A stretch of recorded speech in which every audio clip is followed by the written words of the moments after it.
নবী তুমি দিন কায়েমের কারণে কত জ্বালাতন সয়েছ। রাসূল তুমি নবী তুমি দিন প্রচারের কারণে কত জ্বালাতন সয়েছ। করনি অভিযোগ তুমি কারো কাছে, লাঞ্ছিত হয়েছ তুমি বারে বারে।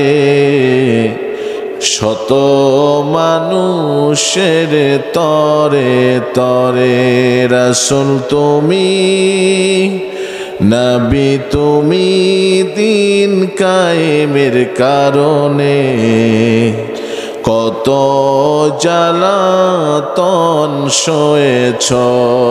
তায়েফের মাঠে তুমি দিয়েছ দাওয়াত, বিনিময় পেয়েছ তুমি পাথরের আঘাত। তায়েফের মাঠে তুমি দিয়েছ দাওয়াত, বিনিময় পেয়েছ তুমি পাথরের আঘাত। তবুও করনি তুমি কোনো অভিযোগ, নীরবে কেঁদেছ তুমি অশ্রু জলে। এখনো শুয়ে কাঁদো মদিনাতে। রাসূল তুমি নবী তুমি দিন প্রচারের কারণে কত জ্বালাতন সয়েছ। কার বাতিলের লড়াই অতীতেও ছিল, বর্তমানেও আছে, ভবিষ্যতেও আমি রাসূল যেইভাবে মার খাচ্ছি আমার সাহাবীরা পর্যন্ত এইভাবে মার খাবে, কিন্তু কোরআনের 1 ইঞ্চি পরিমাণ তারা পিছুপা হবে না। কথা বলেন ঠিক না বেঠিক? আমার যেইভাবে দাওয়াতি মিশন আর ভিশন নিয়ে আমি পথ চলছি, আমার সাহাবীরাও ঠিক অনুরূপভাবেই চলবে। তোদের মতো কাফের আর বেঈমানদের দাঁত ভাঙ্গা জবাব তারা দেবে, কিন্তু বুলেটের সামনে তারা বুক পেতে দেবে, বাতিলের সামনে মাথা নত করবে না। রাজি আছো মুসলমান? কারা কারা হাত তুলে দেখা। আলহামদুলিল্লাহ নাহমাদুহু ওয়া নাস্তাঈনুহু ওয়া নাস্তাগফিরুহু ونعوذ بالله من شرور أنفسنا ومن سيئات أعمالنا. من يهده الله فلا مضل له ومن يضلله فلا هادي له. نشهد أن لا إله إلا الله وحده لا شريك له،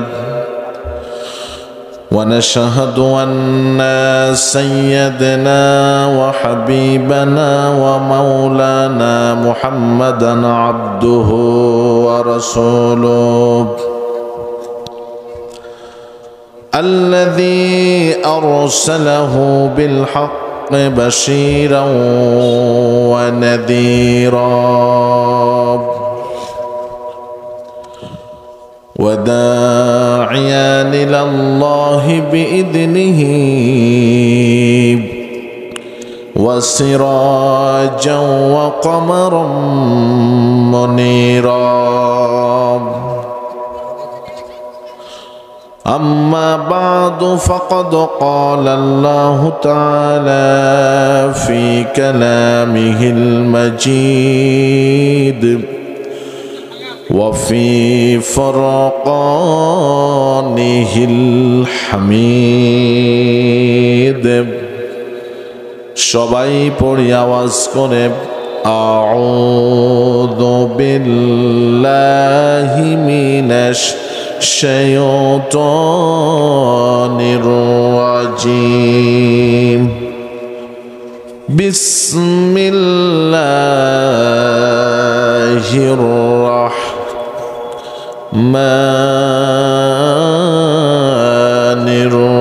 الرحيم تبت يدا أبي لهب وتب ما أغنى عنه ماله وما كسب سيصلى نارا ذات لهب وامرأته حمالة الحطب في جيدها حبل من مسد إلى آخر الآيات. قال النبي صلى الله تعالى عليه وسلم من أحب السنة فقد أحبني ومن أحبني كان معي في الجنة. وقال تعالى في قرآن مجيد وفرقانه الحميد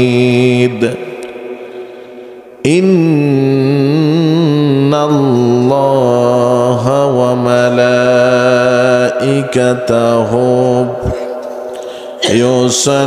يصلون على النبي يا أيها الذين آمنوا صلوا عليه وسلموا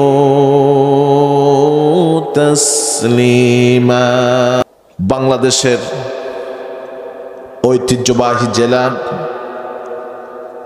কুষ্টিয়ার ইসলামী বিশ্ববিদ্যালয় সংলগ্ন হাসানবাগ বাজার মাহফিল কমিটি ও এলাকাবাসীর উদ্যোগে দীর্ঘদিন পর 2 দিন ব্যাপী ঐতিহাসিক তাফসিরুল কোরআন মাহফিলের সম্মানিত সভাপতি মোহাম্মদ এলেমউদ্দিন ইমাম আল আকসা জামে মসজিদ লক্ষ্মীপুর, আল্লাহ পাক আজকের মাহফিলের সভাপতি সাহেবকে ইসলামের জন্য কবুল করুক বলে আমিন। আজকের মাহফিলের প্রধান অতিথি বীর মুক্তিযোদ্ধা আহমদ আলী, সভাপতি ইসলামী আন্দোলন বাংলাদেশ কুষ্টিয়া জেলা শাখা। আমার পূর্বে যিনি কথা বললেন অত্যন্ত বয়োবৃদ্ধ মানুষ, জ্ঞান পরিপক্ক মানুষ, আল্লাহ তাকে হায়াতে তৈয়বা সিহাতে কুল্লিয়া দান করুক বলি আমিন। আজকের মাহফিলের বিশেষ অতিথি বৃন্দ হাফেজ তাওহিদুল ইসলাম, সভাপতি ইসলামী যুব আন্দোলন বাংলাদেশ কুষ্টিয়া জেলা শাখা, জনাব মোহাম্মদ কামারুজ্জামান, সভাপতি ইসলামী আন্দোলন বাংলাদেশ ইসলামী বিশ্ববিদ্যালয় থানা, জনাব মোহাম্মদ আব্দুর রাজ্জাক টুটুল, সভাপতি ইসলামী আন্দোলন বাংলাদেশ আব্দুলপুর ইউনিয়ন পরিষদ সহ আমার পূর্বে যিনি কোরআন এবং হাদিস থেকে অত্যন্ত জ্বালাময়ী বক্তব্য পেশ করলেন, সারা বাংলার আলোড়ন সৃষ্টিকারী বক্তা হাফেজ মাওলানা মোহাম্মদ জুলফিকার আলী, অধ্যক্ষ কুমারখালী ফাজিল মাদ্রাসা। আল্লাহ তার এই গোলামের কণ্ঠকে ইলমকে ইসলামের জন্য তুমি কবুল করে নাও বলে আমিন। আরও কথা বলেছেন হাফেজ জায়েদ ইবনে হাসান, ইমাম হাসানবাগ জামে মসজিদ। আল্লাহর এই খাদেমকেও ইসলামের জন্য কবুল করে নিক বলে আমিন। উপস্থিত রয়েছেন যারা দূর দূরান্ত থেকে আগত, এখন শীতকাল, এই শীতের মধ্যে আমাদের সমস্ত কর্মকে বিরতি দিয়ে শুধুমাত্র একটা কিতাবের আকর্ষণে আমরা দীর্ঘ পথ পাড়ি দিয়ে একটু ছামিয়ানার নিচে এসে বসে পড়েছি। আল্লাহ আমাদেরকে সুস্থতা দিয়েছেন, সময় দিয়েছেন, এবং আমরাও স্থির করে এসেছি আমরা কোরআনের কথা বলবো এবং কোরআনের কথা শুনবো, তৎপরে আমল করব ইনশা আল্লাহ। আমার সামনে উপবিষ্ট এই সমাজের, এই জগতের, এই দেশের এক শ্রেণীর সিংহ শার্দুলের বীর সিপাহ সালাত, যাদের কণ্ঠের আওয়াজে ঘটে যেতে পারে আগামী দিনের দিন কায়েমের সুপ্রভাতের বার্তা। পর্দার অন্তর অবস্থান করছেন আমার মা এবং বোনেরা, এবং দূরদূরান্ত থেকে আসা আইন শৃঙ্খলা নিয়োজিত বাহিনী, প্রিন্ট ইলেকট্রনিক মিডিয়ার সম্মানিত ভাইয়েরা, এবং আমার মাইকের আওয়াজ যত দূর পর্যন্ত যাচ্ছে সকলের প্রতি আরও একবার উদাত্ত আহ্বান জানিয়ে, পিছনে যারা আমরা এদিকে সেদিকে ঘোরাফেরা করতেছি, বিশেষ করে যুবকেরা, দায়িত্বশীল যারা আছি, দায়িত্ব পালন করি, এই বাদে আমি আপনাদের এলাকার মেহমান হিসাবে কোরআনের আলোচনা শুরু করার পূর্বেই অত্যন্ত বিনয়ের সাথে আপনাদেরকে বলছি, আমরা সকলে মাহফিলের সামিয়ানার নিচে এসে বসে পড়ে একটা সুন্দর পরিবেশ আমরা সৃষ্টি করি, তাহলে কোরআনের কথা বলতে এবং কোরআনের কথা শুনতে আমাদের সুবিধা হবে। কথা বলেন ঠিক না বেঠিক? এখন বারবার যদি বলা হয় আপনারা দাঁড়িয়ে আছেন পিছনে আসেন, বসেন, দাঁড়ায় আছেন পিছনে আসেন, এইদিকে বসেন সেই দিকে বসেন, সময় কি আমরা পাবো না? এই জন্য আসুন একটু বসে পড়ি। এত টাকা পয়সা খরচ করে এত সুন্দর ডেকোরেশন বাংলাদেশের খুব কম সংখ্যক তাফসিরুল কোরআন মাহফিলেই করা হয়। এখানে আসার পিছে যিনি নিরলস এবং সর্বাত্মক আমার সাথে যোগাযোগ রেখেছেন, আমার শ্রদ্ধেয় বড় ভাই হাসান আলী মেম্বার সাহেব উপস্থিত মঞ্চে, এবং এখানে আরও আলেম ওলামারা রয়েছেন, আমার বন্ধুবর্গ রয়েছেন, এবং বিভিন্ন মাদ্রাসার শিক্ষক, বিভিন্ন দায়িত্বপ্রাপ্ত আমার বড় ভাইরা, যাদের ছাত্র হওয়ার যোগ্যতা হয়তো আমি আমির হামজার নেই, তারপরেও যেহেতু বক্তৃতার মঞ্চে কিছু সংখ্যক সময় আপনাদের মেহমান হয়ে আমি এখানে এসেছি, সেহেতু আল্লাহর দরবারে শুকরিয়া তান কালেমা আদায় করছি, প্রাণ খুলে জবান খুলে পড়ছি সকলেই আলহামদুলিল্লাহ। সকলে বলেন আল্লাহু আকবার, হামদান কাসীরান তাইয়্যিবান মুবারাকান ফীহি। বিশ্ব নবীর প্রতি দুরূদ এবং সালাম প্রেরণ করছি, যিনি বিশ্ব মানবতার মুক্তির একমাত্র মহানায়ক, সরকারে দুজাহান, নবী আরবিয়া, ইমামুল আম্বিয়া, মক্কার বাতি মদিনার জ্যোতি, অবহেলিত, নির্যাতিত, নিষ্পেষিত, দুঃখী এবং দরদি মানুষের একমাত্র হৃদয়ের স্পন্দন হযরত মুহাম্মদ সাল্লাল্লাহু আলাইহি ওয়াসাল্লাম। সম্মানিত উপস্থিতি, রাত্রি অনেক হয়ে গেছে, তারপরেও জানতে ইচ্ছে করছে আপনারা কুষ্টিয়াবাসী সকলেই কেমন আছেন?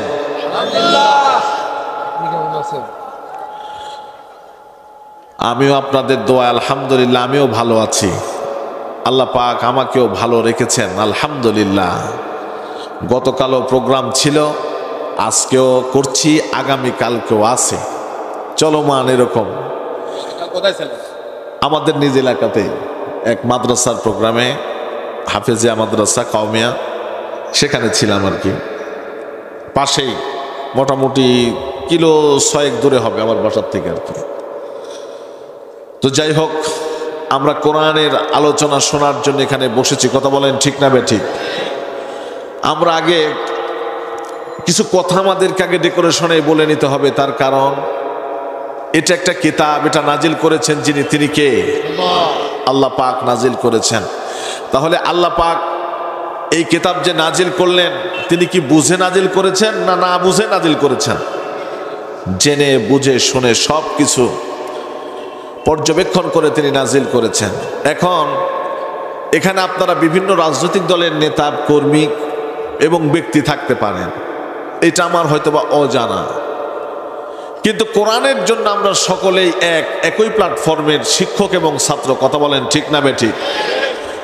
এখন আমি আলোচনা করতে গিয়ে আলোচনাটা যদি কারো বিপক্ষে চলে যায়, সে মনে করতে পারেন মনে হয় হুজুর এই নাটোর থেকে এসে আমাকে গালাগালি করার জন্য মনে এসেছে, এরকমটা কি? সুতরাং কোরআনের যেটা যেইভাবে আছে, হাদিসে যেটা যেইভাবে আছে, এবং ব্যাখ্যা বিশ্লেষণে তাফসিরে যেটা যেইভাবে আছে, আমি চেষ্টা করব সেটা সেইভাবেই বলার জন্য ইনশাআল্লাহ। এন্ড এতে যদি কারো কোনো সমস্যা হয়, সেটাকে সমস্যা কি মনে করা যাবে? সমস্যা মনে করা যাবে না। তার কারণ এই গ্রন্থটা যিনি নাজিল করেছেন তিনার নাম হচ্ছে আল্লাহ। আর কোরআনের প্রথমে খুললেই আমরা দেখতে পারবো আল্লাহ তাআলা বলেছেন যালিকাল কিতাবু লা রাইবা ফিহি, এই কিতাবের ভিতরে কোনো সন্দেহ নাই, কোনো সংশয় নাই। এটাকে নির্ভেজাল এবং টাটকা করে যিনি নাজিল করেছেন তিনি হচ্ছেন সরাসরি রব্বুল আলামিন। সুবহানাল্লাহ বলেন। ভূমিকায় কথা না বাড়িয়েই আমরা চলে যাব মূল আলোচনার দিকে। আমি আপনাদের খেদমতে কোরআনুল কারিমের 114টা সূরার মধ্য থেকে একটা সূরা তেলাওয়াত করেছি। নাম আমি বলি নাই, তেলাওয়াত আমি করেছি। আপনাদেরকে বলতে হবে সেই সূরাটার নাম কি। যারা কোরআন পড়তে পারেন তারা আরেকবার উত্তর দিয়ে বলেন কোন সূরা তেলাওয়াত করেছি? সূরাতুল লাহাব। নবীজির সাথে এই লোকের সম্পর্ক কি ছিল জানা আছে আমাদের? কি ছিল? চাচার।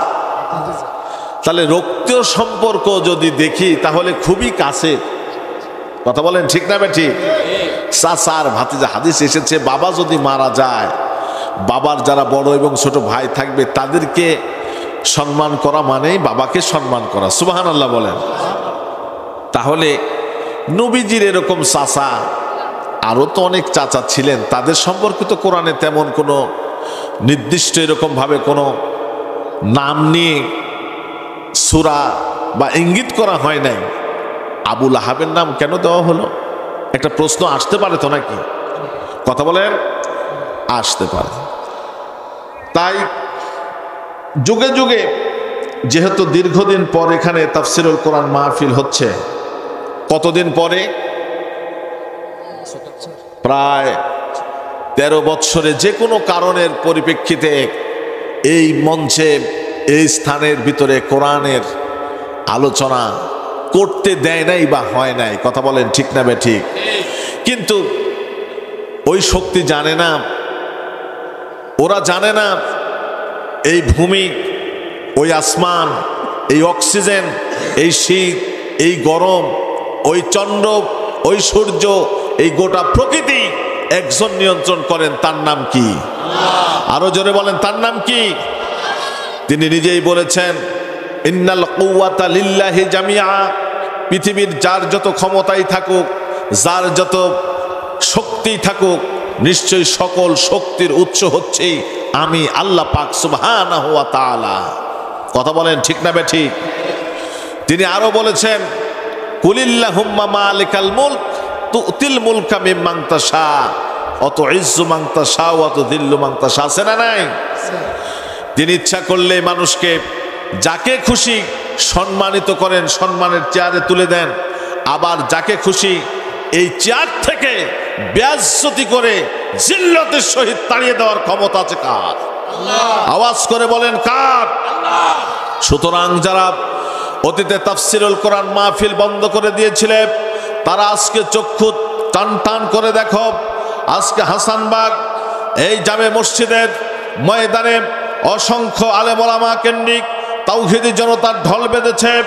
তারা আজকে তাফসিরুল কোরআন মাহফিল খুলে বসেছে। সুতরাং এই তাফসিরুল কোরআন মাহফিল হবে শুধুমাত্র আল্লাহকে কেন্দ্র করে। কথা বলেন ঠিক না বে ঠিক? বাতিল শক্তি যদি হায়নার রূপ নিয়ে আসে তাদেরকে দাঁত ভাঙ্গা জবাব দিয়ে বলতে হবে, বাংলার গগনে যতদিন সূর্য পূর্বাকাশ উদিত হয়ে পশ্চিমে অস্তমিত যাবে, এই মসজিদে মুয়াজ্জিনের কণ্ঠের আজান প্রতিধ্বনিত হয়ে মুসল্লিরা নামাজে আসবে, ততদিন পর্যন্ত কোনো বাতিল শক্তির কোনো চক্ষু রাঙানিকে আমরা পরোয়া করব না। মুসলমান রাজি আছো কারা কারা? প্রয়োজনে তাদের দাঁত ভাঙ্গা জবাব দিতে হবে। হাত তুলে বলো কথা ঠিক না বেঠে?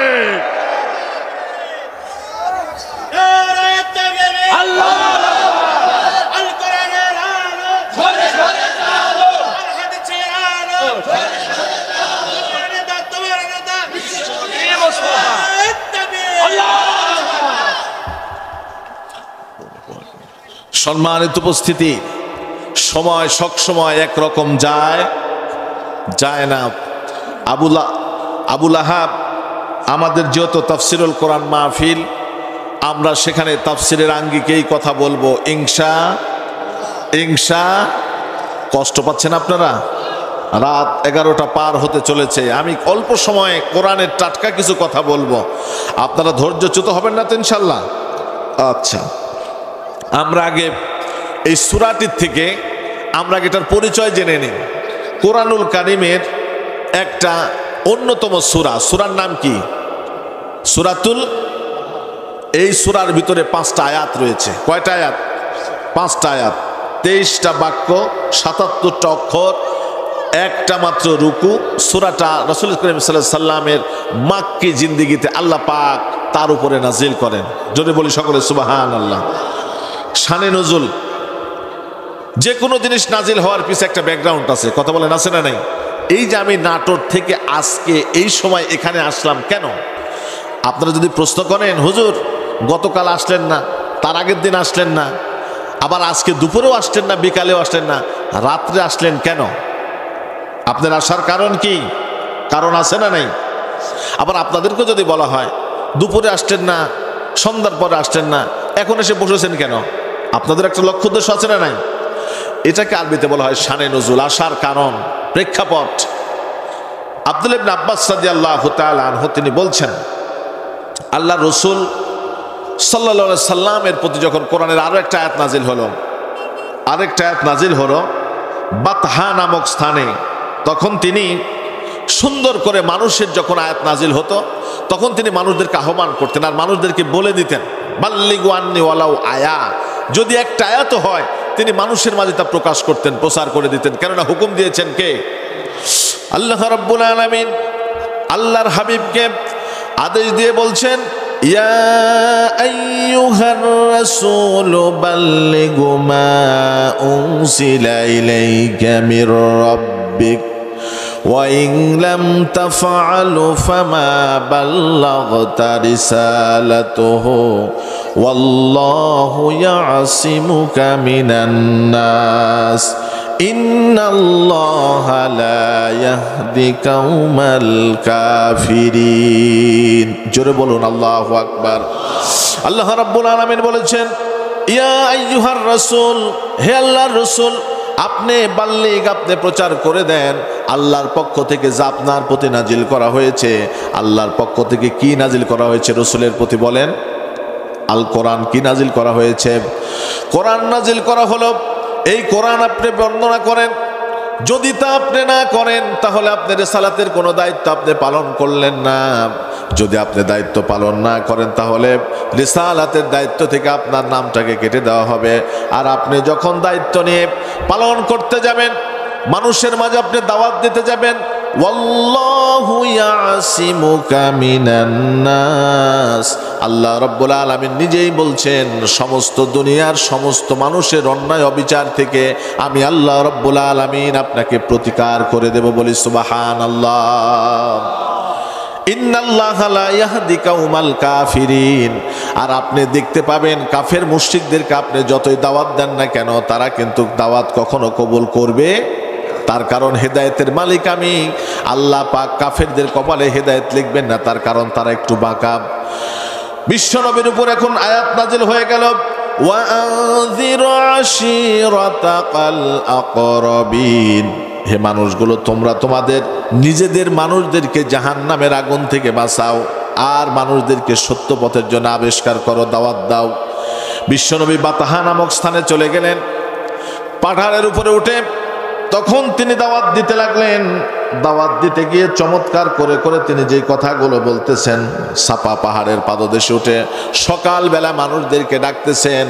রাতে আয়াত নাজিল হলো, সকালবেলা পাহাড়ের উপরে উঠলেন আর তিনি বলতেছেন, ইয়া সাবাহা হা হা, হে সকালবেলার বিপদ, সকালবেলার কি, এই বলে বিশ্বনবীজি ডাকতেছেন। তারপরে বিশ্বনবী যখনই আহ্বান করতেন সমস্ত মানুষগুলো সেই সময় একত্রিত হয়ে যেতেন। তার কারণ আল্লাহর নবীজি জীবনে কোনোদিন কোনো মিথ্যা কথা বলে নাই। তার উপরে যখন কোনো ওহী নাজিল হয়ে যেত সঙ্গে সঙ্গে মানুষগুলো ওহীগুলো শোনার জন্য বিশ্বনবীজির কাছে জমায়েতবদ্ধ হয়ে যেত। তারপরে যখন আসতে লেগে তার চাচা আবুল আহাব এই দলের ভিতরে যোগদান করলো। দেখলে আমার ভাতিজা আজকে কি কথা বলে, আমার ভাতিজা আজকে কি কথা বলে দেখি। সকালবেলায় কেন প্রান্তকালীন বিপদ বলে ডাকতেছে, আর তিনি বলতেছেন আমি রসুল বলতেছি পাহাড়ের ওই পাশে যদি এক দল শত্রু থাকে, এগুলো যদি আক্রমণ করে তোমাদের উপরে যে কোনো সময় আশ্রে পড়ে তোমাদের ক্ষতিগ্রস্ত করতে পারে, তোমরা কি এটাকে বিশ্বাস করবা? সকলেই বলে হ্যাঁ বিশ্বাস করব।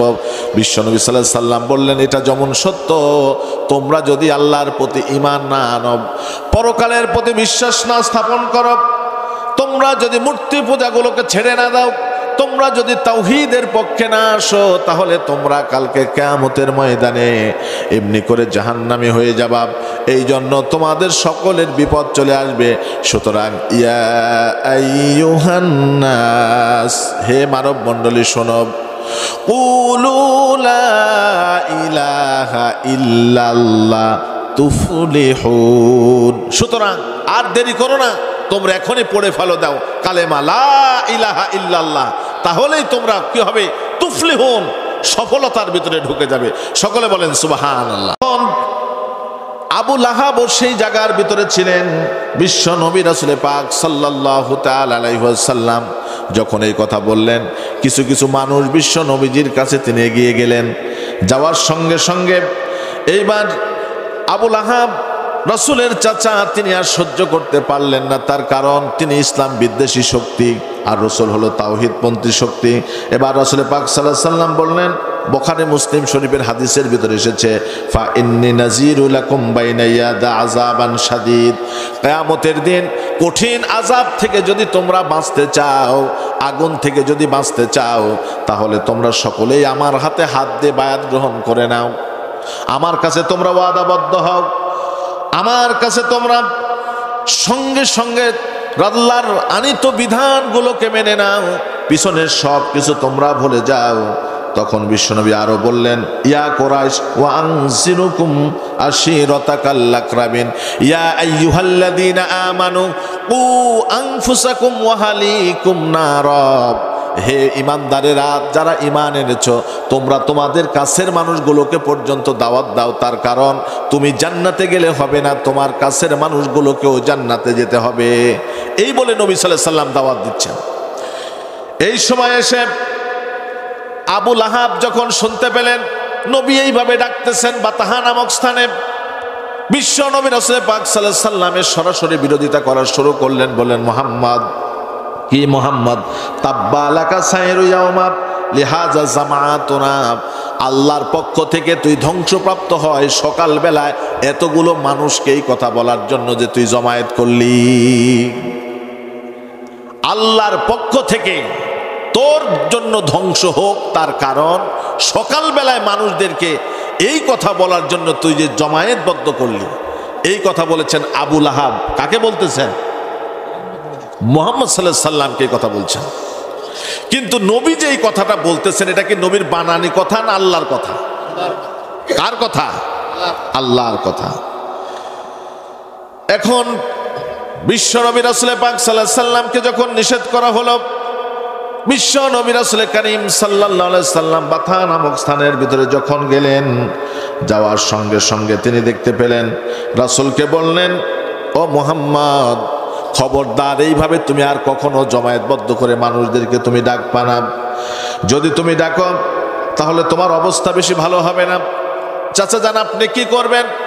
আমি এই গোত্রের সবচাইতে বড় লিডার, সকলে আমার কথা শোনে, আর তুমি আমার কথা যদি না শোনো তাহলে কিন্তু তোমার অবস্থা খারাপ আছে। কিছু কিছু এরকম পাতি নেতা আছে না নাই, কারো সঙ্গে পারে না, পারে শুধুমাত্র মসজিদের ইমাম আর হকপন্থী আলেম ওলামার সাথে কথা বলেন, ঠিক না বেঠিক? একটু শুনতে থাকেন, দেখেন আপনার অবস্থা সামনে কি হয়। আপনি যাদেরকে দুর্বল মনে করে আঘাত করবেন, দেখেন তাদের অবস্থা কি হয়। ডানে বামে কোনো দিকে নয়, সরাসরি বিশ্বনবী রাসূল পাক সাল্লাল্লাহু আলাইহি সাল্লাম সেই দিন বাজারের ভিতরে যাবেন। তার একদিন কি 2 দিন পরে চাচা যান যখন তাকে আলটিমেটাম দিলেন, আর যাতে কোনো জায়গায় তোমাকে তাওহীদের দাওয়াত দেওয়া যেন না দেখতে পাই। তরিকুল মুহারিকিন বলেন, হাদিসের রাবি তিনি বলছেন, আমি নজর করে দেখলাম তখনও আমি ইসলাম ধর্ম কবুল করি নাই। বিশ্ব নবীজি যখন বাজারে গেলেন, আকিব নামক বাজারে গেলেন, যাওয়ার সঙ্গে সঙ্গে সমস্ত মানুষদেরকে বলেছেন, ইয়া আইয়ুহান নাস কুলু লা ইলাহা ইল্লাল্লাহ তুফলিহুন। হে মানব মণ্ডলী, তোমরা সকলে স্বীকৃতি দাও আল্লাহ ছাড়া কোনো মাবুদ নাই, তাহলে তোমরা সফলতা পেয়ে যাবে। আবুল আহাবের বাহিনী তখন ছিল পেটুয়া বাহিনী। হঠাৎ করে ইনফরমেশন দিল, দেওয়ার সঙ্গে সঙ্গে বিশ্ব নবীজির কাছে এই ঘটনা, বিশ্ব নবী দাওয়াত দিতেছেন। আবুল আহাবের বাহিনী তখন আসলো। আসার পর আবুল আহাবকে ডেকে আনা হলো। নেতাজি, আপনি সেদিন তাকে আলটিমেটাম দিলেন যে কোরআনের কথা বলা যাবে না, কোরআনের সেমিনার করা যাবে না। আজকে তো মুহাম্মদ বাজারের মধ্যে দাওয়াত দিচ্ছে। সেদিন দাওয়াত দিয়েছিল সে সাপা পাহাড়ের পাদদেশে, আজকে বাজারে উঠে গেছে। একে যদি আজকে কন্ট্রোল আপনি না করেন, তাহলে আগামী দিন এই মুহাম্মদকে নিয়ে কিন্তু আপনাকে বিভিন্ন বেগ পেতে হবে। পাতি নেতাগুলো উস্কায় দেয় বড় নেতাকে, আছে না নাই? কথা বলেন, আছে না নাই? বন্ধুগণ, আবুল আহাব, তার নামই হচ্ছে আবুল আহাব। তিনি রেগে গেলে অগ্নির মতো, ফুলিঙ্গর মতো তার চেহারা হয়ে যেত। একটু লাল বর্ণের মানুষ, অত্যন্ত রাগী মানুষ, বদমেজাজের মানুষ, এই জন্য তার নাম হচ্ছে আবুল আহাব। আবুল আহাব তিনি চলে আসলেন। আসার পর কি হলো?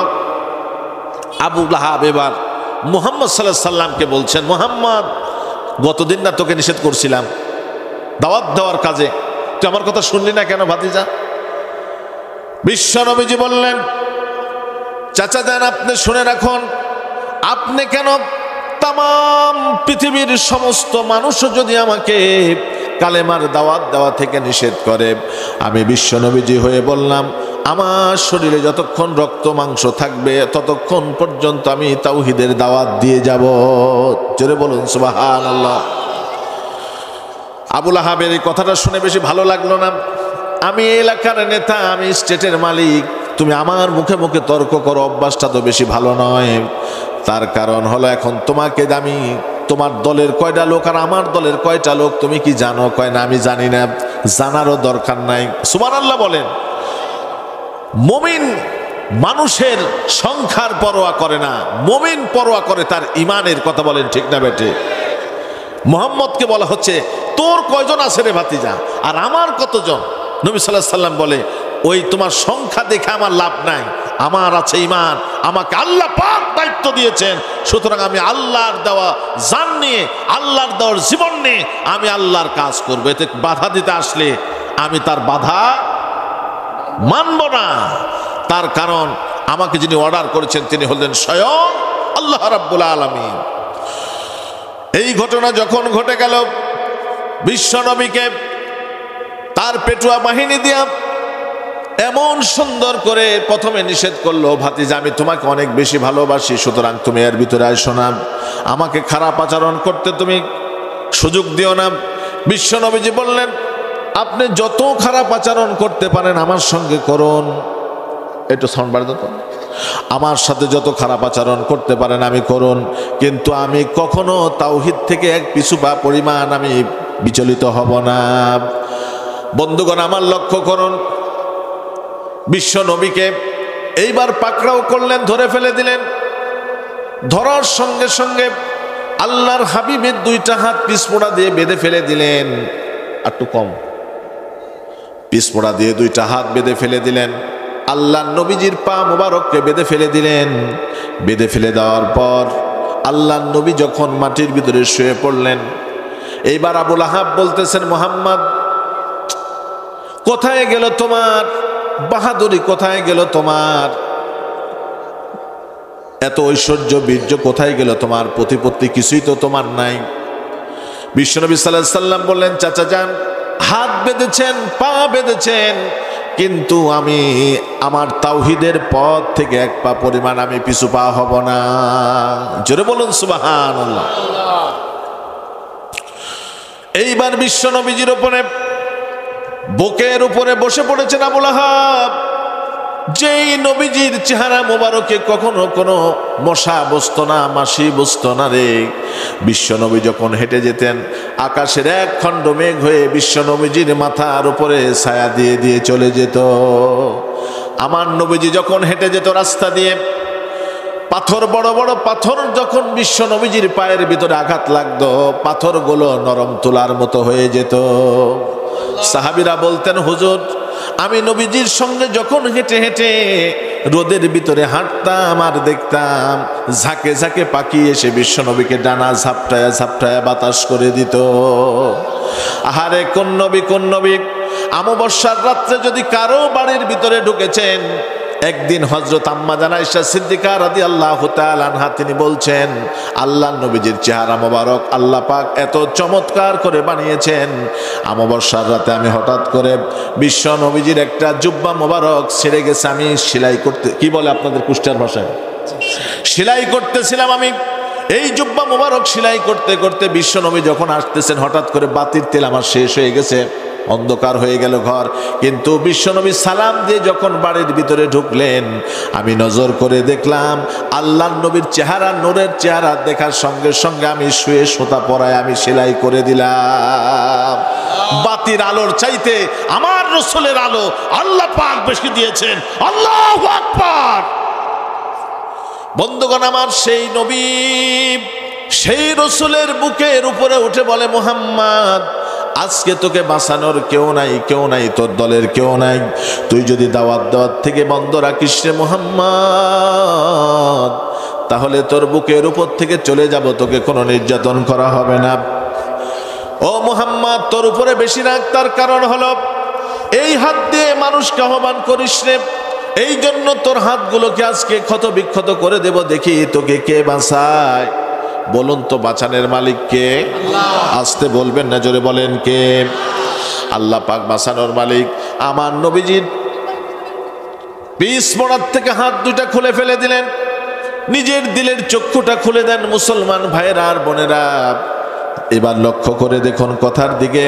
আল্লাহর হাবিবের দুইটা হাত দুই দিকে যখন ফাঁক করে দিলেন, আবুল আহাব দুইটা বড় ধরনের পাথর নিয়ে আমার আপনার নবীর হাত মোবারকের উপরে আঘাত করতেছে। এক হাত পাথরের নিচে থোয়া, আর এক হাত পাথরের উপরে দিয়া বিশ্ব নবীজির নরম তুলতুলে হাত মোবারকের ভিতরে যখন আঘাত করে, ফিনকি দিয়ে দিয়ে রক্ত বের হয়। আমার নবীজি কাঁদে। আহারে, দুনিয়ার বাপদাদার সম্পদ কায়েম করার জন্য নয়, নিজের অধিকার আদায় করার জন্য নয়, আমি দুনিয়ার জমিনে আল্লাহর বিধান কায়েম করার জন্য, আল্লাহর কালামের প্রতিষ্ঠা করার জন্য আমি দাওয়াত দিতে গিয়েছি। এটাই শুধু কি আমার অপরাধ? ও চাচা যান, আল্লাহ যদি না বলতো আমি যেতাম না। আমাকে আপনি মারবেন না, তার কারণ জন্মের পূর্বে আমি বাবা হারা হয়ে গেছি। আপনাকে আমি চাচা বলে ডাকি গো। বিশ্ব নবীর কোনো কথা শোনেন না, ডান হাতটা মুহূর্তের ভিতরে থেতলে দিলেন। আমার নবীজি বাঁ হাত দিয়ে চাচার গাল আর কয়, চাচা আমাকে আর মারবেন না।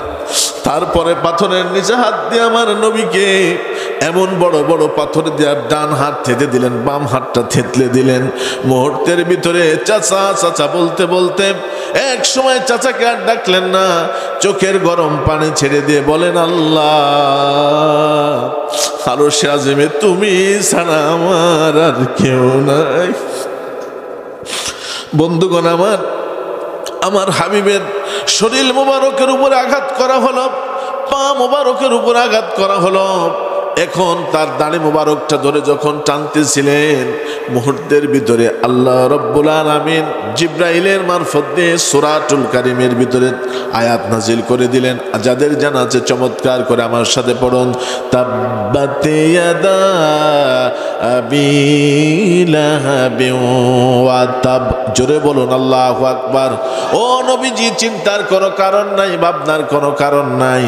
আপনার রক্ত যেই জমিনের ভিতরে পড়েছে, সেই জমিনের ভিতরে আবু লাহাবের দুই হাত আগে ধ্বংস হবে, তারপর সে নিজেও ধ্বংস হবে। জোরে বলুন আল্লাহু আকবার।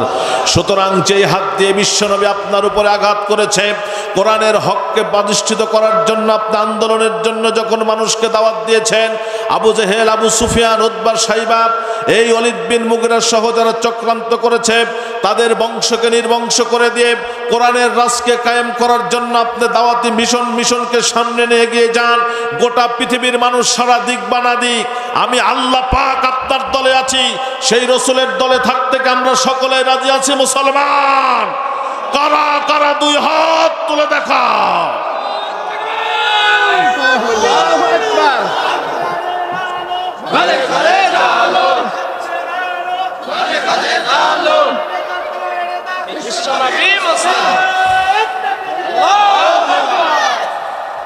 সম্মানিত উপস্থিতি, কষ্ট পেয়ে গেলেন আপনারা? তাহলে নবীকে সেই দিন এই দাওয়াত দিতে গিয়ে কি পোলাও কোরমা দিছিল? পোলাও কোরমা কি? পাথরের আঘাতে ক্ষত বিক্ষত হয়ে সারা শরীর বেরক্ত ঝরে, হে রাসূল তোমাকে ভুলি আমি কেমন করে, হাজারো ব্যথা বেদনার পরে ফিরে আসনি তুমি আপন ঘরে, দিনের আলো তুমি ছড়িয়ে দিতে চলে গেলে মদিনায় মক্কা ছেড়ে, হে রাসূল তোমাকে ভুলি আমি, একটু পড়েন, তোমাকে ভুলি আমি হাজারো ব্যথা বেদনার পরে ফিরে আসনি তুমি আপন ঘরে, দিনের আলো তুমি ছড়িয়ে দিতে চলে গেলে মদিনায় মক্কা ছেড়ে, হে রাসূল তোমাকে ভুলি আমি, হে রাসূল তোমাকে ভুলি আমি, হেরার গোহায় তোমারই ধ্যান, আসমান থেকে নামে আল কোরআন, হেরার গোহায় তোমারই ধ্যান, আসমান থেকে নামে আল কোরআন, ভাঙলো সবার ভুল তোমারই পরে, আসলো কোরআনের ছায়া তলে, খালিদ উমর আলী আবু বকর ইসলামী ঝান্ডা নিল যে তুলে, আল আমিন তুমি ছিলে যে সদা সকল নবীদের মাঝে, হে রাসূল তোমাকে ভুলি আমি কেমন করে, হে রাসূল তোমাকে ভুলি আমি।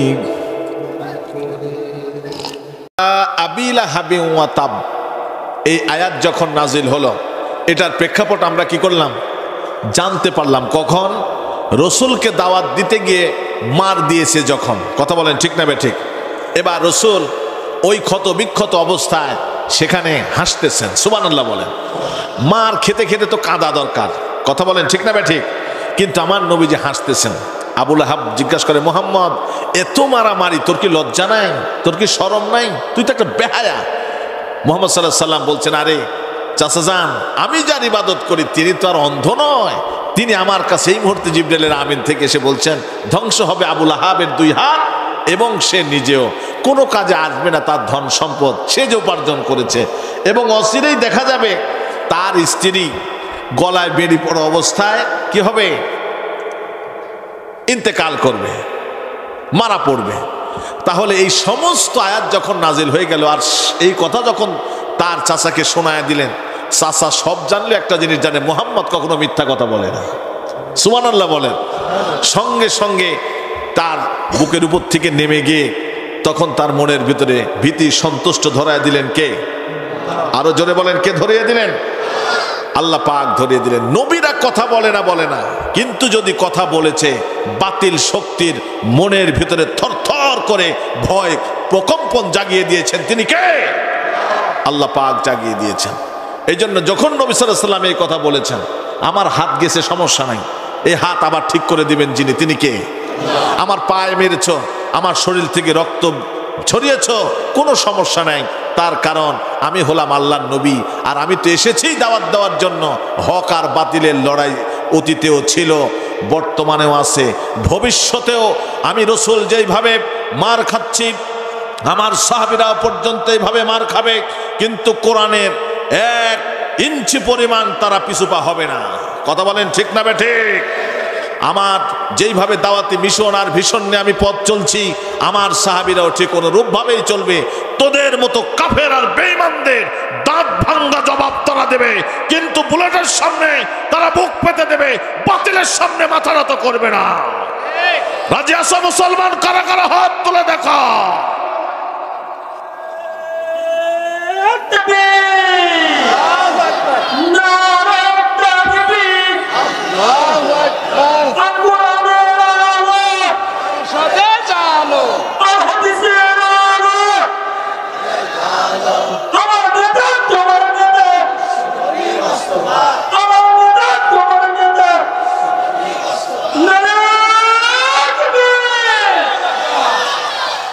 সম্মানিত উপস্থিতি, আমার নবীজিকে মানলেন, সমস্ত শরীরে তার রক্ত রঞ্জিত হয়ে গেল, সাদা কাপড়ের মতো তার সাদা জুব্বা ছিল, জুব্বা মোবারক পর্যন্ত লাল হয়ে গেল। পায়ের ভিতরে তেনার জুতা ছিল, জুতা মোবারক পর্যন্ত রক্তে রঞ্জিত হয়ে গেল। আল্লাহর নবীজির এই দৃশ্য দেখে তখন তরিকুল মুহারিকি তখন ইসলাম কবুল করে নাই। আমার নবীজির কাছে গেলেন আর বলছেন, ইয়া নবীজি, এত মার আপনাকে মারল, আপনি তো তার এগেনস্টে কিছুই করলেন না। তখন আল্লাহর নবীজি জানায়া দিলেন, ওয়া কানা হাক্কান আলাইনা নাসরুল মুমিনিন, মুমিনদের জন্য সাহায্য করা আল্লাহ পাকের জন্য ওয়াজিব হয়ে যায়। কি হয়ে যায়? ওয়াজিব হয়ে যায়। তুমি যদি ঈমান আনতে পারো, সংখ্যায় কত, লোকবল কত, জনবল কত, এটা আল্লাহ পাক দেখবেন না, আল্লাহ পাক দেখবেন তোমার ভিতরে ঈমান কতটুক আছে, ততটুক ঈমানের বদলতে অতটুক সাহায্য তোমাকে দেওয়া হবে। কথা বলেন ঠিক না ঠিক? বন্ধুগণ আমার, এইবার আবু লাহাব বাড়ির ভিতরে চলে গেলেন। যাওয়ার সঙ্গে সঙ্গে তার স্ত্রীর সাথে কথাবার্তা বলতেছেন। স্ত্রীকে বলছেন, স্ত্রীর নাম হচ্ছে আরোহা, জামিলা। জামিলাকে বলছেন, ও জামিলা, শোনো শোনো, আজকে মুহাম্মদকে পিটাইতে যায় তো সমস্যা হয়ে গেল। বলছে, কি হয়েছে? মুহাম্মদকে মারতে লেগে হঠাৎ করে এক পর্যায়ে তার উপরে সূরা লাহাব নাজিল হয়ে গেছে। তিনি এইভাবে চমৎকার করে বললেন, তাব্বাত ইয়াদা আবি লাহাব ওয়া তাব্বা মা আগনা আনহু মালুহু ওয়া মা কাসাব। তার কোনো কাজে আসবে না সে যা ধন সম্পদ উপার্জন করেছে। আবু লাহাবের চরিত্র ছিল, তিনি ছিল একজন আত্মসাৎকারী চোর। কি ছিল? চোর ছিল, ডাকাত ছিল। ওই সময় যত ব্যবসায়িক মানুষ ব্যবসা করার জন্য যত ধন সম্পদ নিয়ে যেত সেগুলো লুণ্ঠন করে খেত।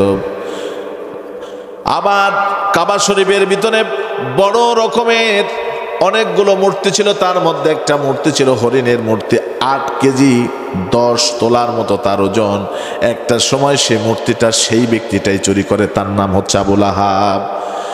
এই মূর্তিটা দিয়া কবুতরের মতো একটা মূর্তি ছিল, সেই মূর্তিটা চুরি করে তার স্ত্রী। চোরের বউ সুন্নি হয়।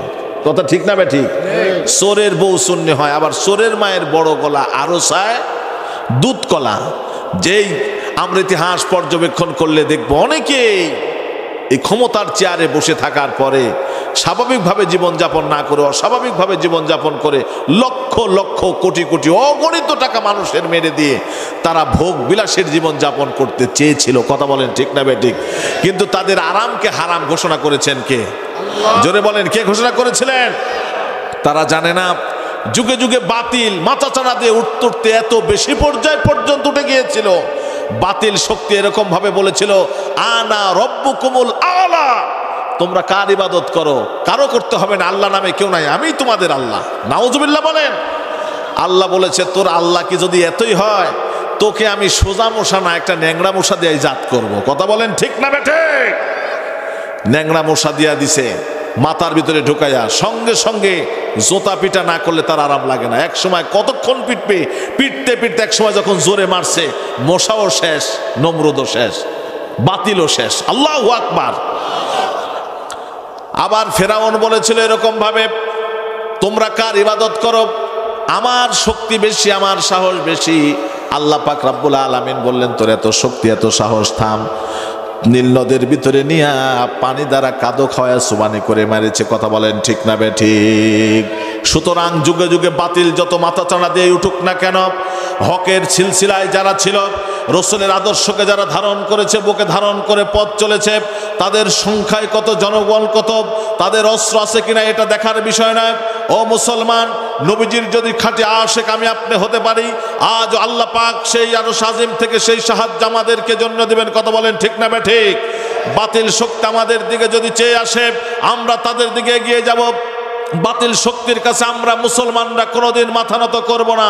প্রয়োজনে বাতিল আছে যেখানে, সেখানে এগিয়ে গিয়ে বাতিলের দাঁত ভাঙ্গা জবাব দিয়ে আমরা হক প্রতিষ্ঠা করব, রসুলের সুন্নতকে প্রতিষ্ঠা করব। কারা কারা দুইটা হাত তুলে দেখাও মুসলমানেরা।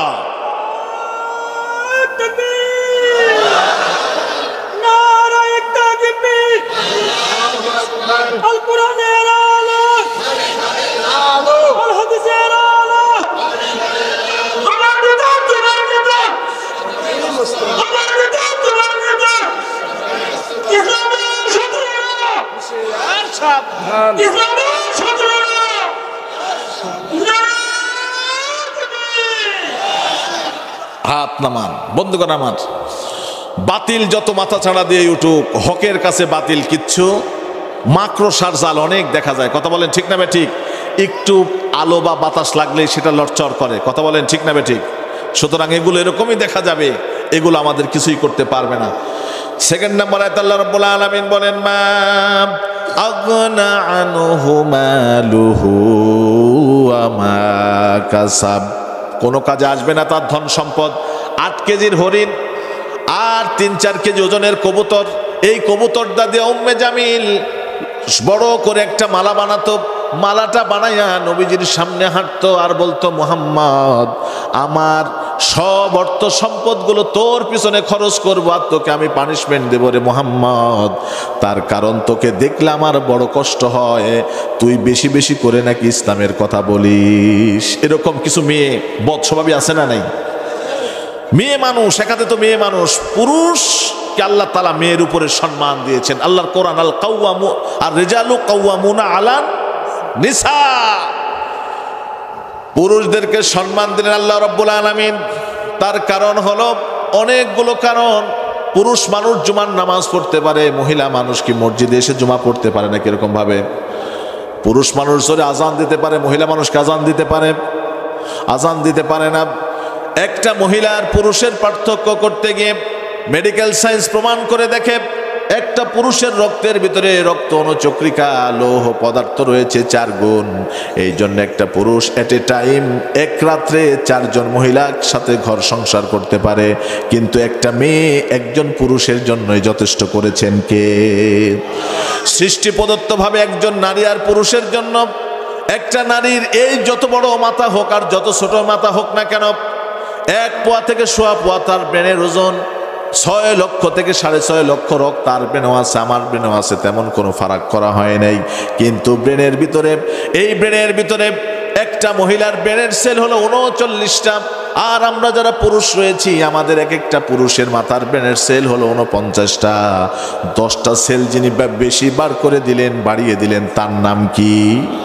এই জন্য একটা পুরুষ তড়িঘড়ি করে সিদ্ধান্ত নিতে পারে, সবর এখতিয়ার করতে পারে, কিন্তু নারীরা কিন্তু এটা করতে পারে।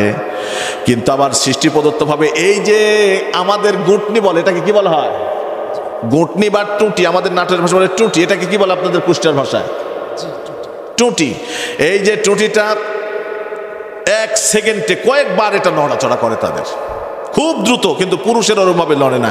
এই জন্য ঝগড়ায় কিন্তু লেডিস ফার্স্ট। স্বামী এক কথা বলতে দেরি, মহিলার কিন্তু 3টা রেডি থাকে। কথা বলেন ঠিক না ঠিক? তবে কুষ্টিয়ার মা বোনেরা মনে হয় এরকমটা না। চাচা, আপনাদের মা বোন মানে আমাদের চাচি আম্মারা অনেক মনে হয় ভালো, আলহামদুলিল্লাহ। আল্লাহ কবুল করুক বলি আমিন। আর একটু জোরে সকলে বলি আল্লাহুম্মা আমিন। এই আমার যুবক ভাইরা খেপেছে, এবার মাহফিল ভালো হবে বলি ইনশাআল্লাহ। আর একটু জোরে বলি ইনশাআল্লাহ। আচ্ছা, এই উম্মে জামিল একটা বড় হার বানাইছে 8-10 তলা ওজনের, এর সামনে আছে কবুতরের মতো। এটা দিয়ে মোহাম্মদকে বারবার বলে, মোহাম্মদ তুমি যাইতাই করো, তোমার এগেনেস্টে যত রকমের বিপদ আছে সব ঘটানোর জন্য প্রয়োজনে যদি গলার মালাও আমার বেচতে হয় আমি সেটা বেচবো। লাস্টে এই কথা বলে এরকম করে প্রেস মারে, তখন এটা ঘুরে এসে এরকম করে করে থাকে। তাহলে এই গলার মালা নিয়ে অহংকার করে, এটা কি বেশি ভালো লক্ষণ না খারাপ লক্ষণ? কথা বলেন, ভালো না খারাপ? খারাপ। তারপরে আবার নবীজির শানে, যেই নবীজির জন্য রসুল পাক সাল্লাল্লাহু তাআলা আলাইহি সাল্লাম তিনি নিজে বলতেন, বুখারী শরীফের প্রথম খণ্ডের 168 নম্বর হাদিস, তিনি বলতেন তামাম পৃথিবীতে আল্লাহ পাক যতগুলো পয়গম্বরকে প্রেরণ করেছেন কাউকে এই 5টা বিষয় দেয় নাই, আমি মুহাম্মদ সাল্লাল্লাহু আলাইহি সাল্লামকে দিয়েছেন। জোরে বলুন সুবহানাল্লাহ। কয়টা বিষয়? কয়টা বিষয় আমি কি বলবো? এটা বলবো। নাম্বার 1 হলো আল্লাহ রাব্বুল আলামিন রসুলকে যেটা দিয়েছেন যে অন্য কাউকে দেয় নাই। আল্লাহর নবী যখন কারো দিকে আক্রোশ করে তাকাতেন, বড় খোঁখা করে তাকাতেন, তখন সঙ্গে সঙ্গে বাতিল শক্তির ভিতরে, জেনের ভিতরে রাব্বুল আলামিন ভয় সঞ্চার করে দিতেন, দাঁড়িয়ে থাকতে পারতেন না। বলি সুবহানাল্লাহ। আরবিতে তাকে বলা হয় নসির তুমির রৌফ। 2 নম্বরে হলো, ও নবীজি দুনিয়াতে আপনার পূর্বে কোন নবীকে আমি মসজিদ দান করি নাই। জুইলাত লিল আরদি মাসাজিদুহা।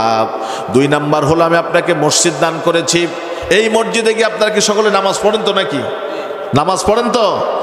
নামাজ পড়বেন। জুইলাত লিল আরদু মাসাজিদুহা, আমি আল্লাহ রাব্বুল আলামিন বিশ্ব নবীকে মসজিদ দিলাম, মসজিদের ভিতরে নামাজ আদায় করবেন আপনি।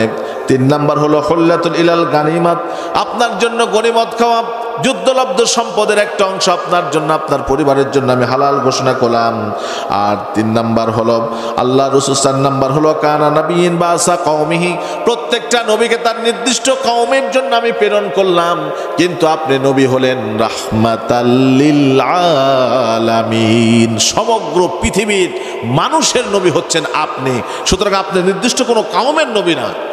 আর 5 নাম্বার হলো শুধুমাত্র তাই নয় কিয়ামতের ময়দানে আমি আল্লাহ রাব্বুল আলামিনের পরে যদি কাউকে শাফায়াতের জন্য আমি কোনো মানুষের হাতে ক্ষমতাটা প্রদান করি, তিনি আর অন্য কেউ নয় আপনি নবী মুহাম্মাদুর রাসূলুল্লাহকে আমি দিয়ে দেব। জোরে বলুন সুবহানাল্লাহ। কয়টা হলো? 1 নাম্বার হলো ভয়, 2 নাম্বার হলো মসজিদ, 3 নাম্বার হলো গনিমতের মাল, 4 নাম্বার হলো সমগ্র পৃথিবীর মানুষের উপরে রসুলকে আল্লাহ প্রেরণ করেছেন, আর 5 নাম্বার হলো শাফায়েতের কান্ডারি নবীজি। কথা বলেন ঠিক না ঠিক? মোহাম্মদ মোস্তফা কামলিওয়ালা, তুমি বাদশার বাদশাহ সাল্লিওয়ালা। মোহাম্মদ মোস্তফা সাল্লিওয়ালা, তুমি বাদশার বাদশাহ কামলিওয়ালা। ভালো লাগে তো রসুলের নামে? কথা বলেন, ভালো লাগে না লাগে না? এই রসুল যখন হেঁটে যেতেন, উম্মে জামিল রাতে ঘুমায় না, মোহাম্মদ হেঁটে হেঁটে মসজিদে যাবে, নামাজ আদায় করবে, এই দৃশ্য আমার ভালো লাগে না। বিশ্ব নবীজির পথের ভিতরে তিনি খনন করে করে সেখানে কাঁটা রেখে দিতেন। বিশ্বনবী হাঁটতে লেগে যখন কাঁটা যুক্ত জায়গার ভিতরে যেতেন, উম্মে জামিল দূর থেকে তাকায়া তাকায়া দেখতেন বিশ্ব নবীজির পথের ভিতরে কাঁটা। এই কাঁটার ভিতরে নবীজির পা পড়তেন, তখন বিশ্ব নবীজির কাঁটা যখন লেগে নবীজি একটু আহ উ করতেন, তখন উম্মে জামিল হাসতেন। আল্লাহ পাক বলেন, তোর এই হাসি বেশি দিন থাকবে না রে উম্মে জামিল, তার কারণ তুই হাত দিয়েছিস আমার নবীজির উপরে, তার কারণ তোর এই হাত, তোর এই গলার মালা, তোর এই হাসি আমি বেশি দিন রাখবো না। কোরআনুল কারীমের ভিতরে আল্লাহ রাব্বুল আলামিন বলেন, ফালিয়াদহাকু কালিলান ওয়া ইয়াবকু কাসীরা, দুনিয়াতে তোমরা বেশি বেশি করে কাঁদো আর কম কম করে হাসো। কার ঘোষণা? জোরে বলেন, কার ঘোষণা? আল্লাহর ঘোষণা। তারপরে কি করলেন? আল্লাহর নবীজি হেঁটে যায়, দূরের থেকে বড় বড় পাথর নিয়ে আল্লাহর নবীজির দিকে আক্রমণ করে, ছিটায় ছিটায় মারে। আর নবী সাল্লাল্লাহু আলাইহি সাল্লামের দিকে দেখা হলে করে, মুহাম্মদ রে, তোকে যেখানে পাবো, যে অবস্থায় পাবো রে, আমি তোর চাচি আম্মা হয়ে বলতেছি আমি তোকে বেয়াজ্জতি করে দেব, আর আমার যা সম্পদ আছে সব তোর এগেনস্টে আমি খরচ করে ফেলবো। এইবার বাড়ির ভিতরে গেলেন, বাড়ির ভিতরে যাইয়া আবু লাহাবের 3টা সন্তান, জোরে বলেন কয়টা? উতবা, উতাইবা আর মাতআব, তিনটাই পুত্র সন্তান। উতবা আর উতাইবার সঙ্গে এই আয়াত নাজিল হওয়ার পূর্বে বিশ্ব নবীজির দুইটা কন্যা রুকাইয়া আর উম্মে কুলসুমকে বিয়ে দেওয়া হয়েছিল। বিশ্ব নবীজির দুইটা কন্যা আবুল আহাবের বাড়িতে পুত্রবধূ হিসাবে আছে। যখন আয়াত নাজিল হয়ে গেল, আবুল আহাব আর আবুল আহাবের বউ দুইজনে কূটনিপুণা করে সিদ্ধান্ত নিল মুহাম্মাদের কন্যাদেরকে আর বাড়িতে ভাত কাপড় দিয়ে রাখা যাবে না, তাড়ায়া দে। এরকম কিছু কিছু সন্তান আছে বাবা মা মুখ দিয়ে যাই বলে, ঠিক হোক আর বেঠিক হোক ওইটাই আমল করে। বউ যে ভালো না খারাপ এটা তোয়াক্কা করার সময় নাই। বন্ধুগণ আমার, উতবা উতাইবা রুকাইয়া আর উম্মে কুলসুমকে কোনো কথা না বলে দিল তোমাদেরকে তালাক প্রদান করা হলো, চলে যাও। দুইটা মেয়ে কাঁদতেছে আর বলতেছে জানলাম না শুনলাম না কি কারণে আমাদেরকে তালাক দিয়া দিলেন। ওই মিয়া, জানার দরকার আছে?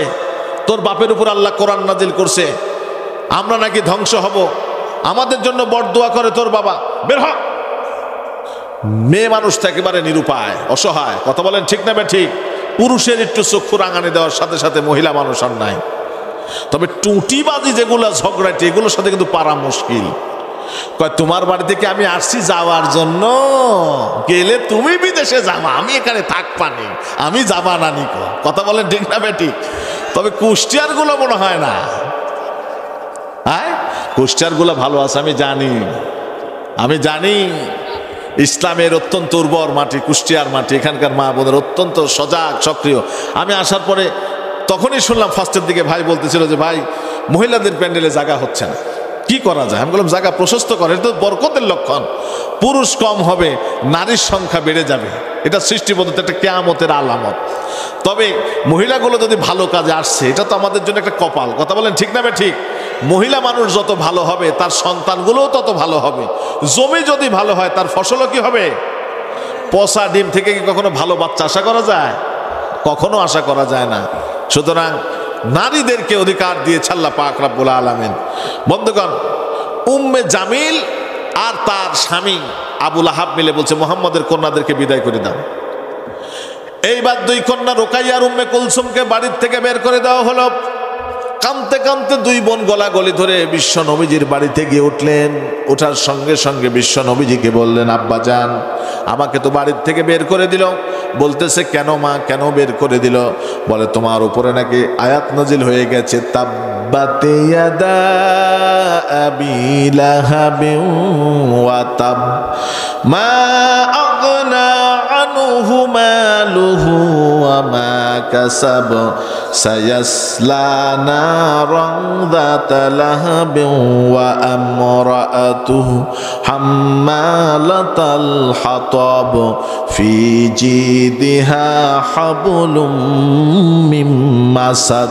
জোরে বলুন আল্লাহু আকবার। আর একটু জোরে বলুন আল্লাহু আকবার। এই আয়াত নাকি নাজিল হয়ে গেছে।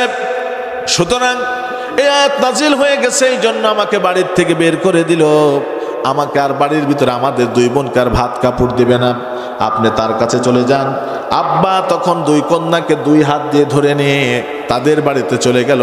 তার কারণ মেয়ের বাবা এমনিতেই কিন্তু ছেলের বাবার চাইতে একটু নমনীয় হয়। কথা বলেন ঠিক না ঠিক? মেয়ের বাবা ছেলের বাবার চাইতে একটু নমনীয় হয়। সৃষ্টি প্রদত্তভাবে মেয়েরা রব্বুল আলামিনের একটা রহমত। আর এই সৃষ্টি প্রদত্তভাবে মেয়ের বাবারা যা ধৈর্য সবর এখতিয়ার করে, ছেলের বাবারা একটু উগ্রই হয়ে যায়।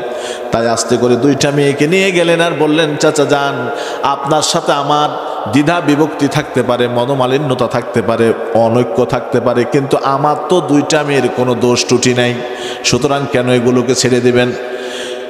এই দুইটা সন্তানকে ডাক দিয়ে নিয়ে এসে বলছেন, এই দুইটা সন্তানকে ডাক দিয়ে নিয়ে এসে বাবার মা বলছে আমরা যে তোর শ্বশুরের কাছ থেকে বেয়াজ্জতি হলাম, এর বিনিময়ে তোর শ্বশুর দেখি অবশ্যই বেলজ্জার মতো আবার আমাদের বাড়িতে আসবে তার মেয়েকে সাথে করে নিয়ে। আর যখনই আসবে তখনই কিন্তু কোনো কথা নয়, কোনো কথা বলার আগেই মুহাম্মাদের মুখের দিকে তাকায়া তুই থুতু নিক্ষেপ করবি। বাবা মা এটা শিখায় দিচ্ছে, নবী আসবে তো আবার, তার কারণ মেয়ে তো তার গেছে, ব্যথা আছে না নাই? মেয়ের বাবা মেয়ের সুখের জন্য হাড় ভাঙা পরিশ্রম করে অল্প অল্প করে টাকা গোছায়া জামার হাতে তুলে দেয় আর কেঁদে কেঁদে আস্তে করে বলে, বাবা এটা নেও, এটা রাখো। আর মনে না বললে এটা বলে, আমার মেয়েকে একটু দেখে রেখো। কথা বলেন ঠিক না বেঠিক? মেয়ের বাবা আছেন কতটা? হাত তুলে দেখান তো দেখি। মেয়ের বাবা অনেক আছেন, আল্লাহ হাত নামান। সৌভাগ্য ব্যক্তি। কোন ব্যক্তির দাম্পত্য জীবনে যদি আল্লাহ পাক খুশি হন, তাকে প্রথম সন্তান দেয়। কি সন্তান? কোন বাড়ির ভিতরে যখন আল্লাহ পাক রহমত দেন, তখন তার বাড়ির ভিতরে মেহমান পাঠায় দেয়। সুবহানাল্লাহ বলেন। কোন এলাকার ভিতরে যখন আল্লাহ পাক খুশি হন, তখন বৃষ্টি দিয়ে দেন। জরুরি বলি সকলে সুবহানাল্লাহ। তাহলে দাম্পত্য জীবনে যখন আল্লাহ পাক খুশি হন, তখন নিজের পক্ষ থেকে বলে, ওই বাড়ির ভিতরে একটা কন্যা সন্তান আমি সিলেক্ট করে দিলাম, এটা আমার পক্ষ থেকে হবে। সুবহানাল্লাহ বলেন। ছেলে সন্তান এমনিতেই আসে, আমরা এমনিতে আসছি, কিন্তু বোন আমার মায়েরা আল্লাহ সিলেকশন দিয়েছেন বিধায় তারা দুনিয়াতে এসেছে। এই জন্য বলছেন মুহাম্মদ সাল্লাল্লাহু আলাইহি সাল্লাম দেখিস চলে আসবে, তার কারণ তার কন্যাকে চাই অনেক বেশি ভালোবাসে। আর এই ভালোবাসা নিয়ে যখনই আসবি, তখনই তাকে ব্ল্যাকমেল করা হবে, সন্দেহ করা হবে, আর তার মুখের ভিতরে নিক্ষেপ করতে হবে থুতু। তাকে যুচিত জবাব দিয়ে বলতে হবে, আপনার মেয়েকে নিয়ে আর ঘর সংসার নয়, চলে যান আমার বাড়ির থেকে। যত রকমের অপমান অপদস্থ আছে সব কিছু করে এখান থেকে বের করে দিবে। বন্ধুগণ আমার, এইবার বিশ্ব নবীজি যখন তার মেয়ে দুইটাকে নিয়ে, রোকাইয়া আর উম্মে কুলসুমকে নিয়ে আবু লাহাবের বাড়িতে চলে গেলেন। গিয়ে বলছেন, চাচা যান, আপনার সাথে আমার দ্বিমত থাকতে পারে, আমার মেয়ের সাথে তো আপনার কোনো দ্বিমত নাই, কোনো কিছুই নাই, সুতরাং আপনার মেয়ে, আমার মেয়েকে আপনি কেন তালাক দিয়ে দিলেন? আপনার সন্তানগুলো উতবা উতাইবাকে ডাক দিয়ে দেন। এখন তো কেউ কোনো কথা শোনে না। ওই যে বাবা মা এদিকে ঝাঁটা নিয়ে সন্তানকে ইশারা করতেছে, বসে আছিস কেন, কাম কর, কাম কর। নবীজির কাছে গুটি গুটি পায়ে হেঁটে গিয়ে মুখের থুতু যখন নিক্ষেপ করবেন, নবীজির মুখ পবিত্র না অপবিত্র বলুন? আসতে বলবেন না, জোরে বলেন, পবিত্র না অপবিত্র? কুল্লু মুশরিকুনা নাজাসুন, প্রত্যেকটা মুশরিকটাই হলো নাজাসাত। আর নবীজি রহমাতুল লিল আলামিন, সাহাবীরা বলতেন, আমি হুজুরকে দেখেছি যখন তিনি কোনো জায়গার ভিতরে পেশাব করতেন, মুহূর্তের ভিতরে ফুলের সুঘ্রাণ আল্লাহ রাব্বুল আলামিন সেখান থেকে নাজিল করে দিতেন। বিশ্ব নবীজির গায়ের গন্ধের ভিতরে যেই রাস্তা দিয়ে বিশ্ব নবীজি হেঁটে যেতেন, একদিন নয়, 2 দিন নয়, 3 দিন পর্যন্ত, কোন বর্ণনার ভিতরে এসেছে 40 দিন পর্যন্ত সেই রাস্তার ভিতরে মিশক আম্বরের ঘ্রাণ আল্লাহ রাব্বুল আলামিন পয়দা করে দিতেন।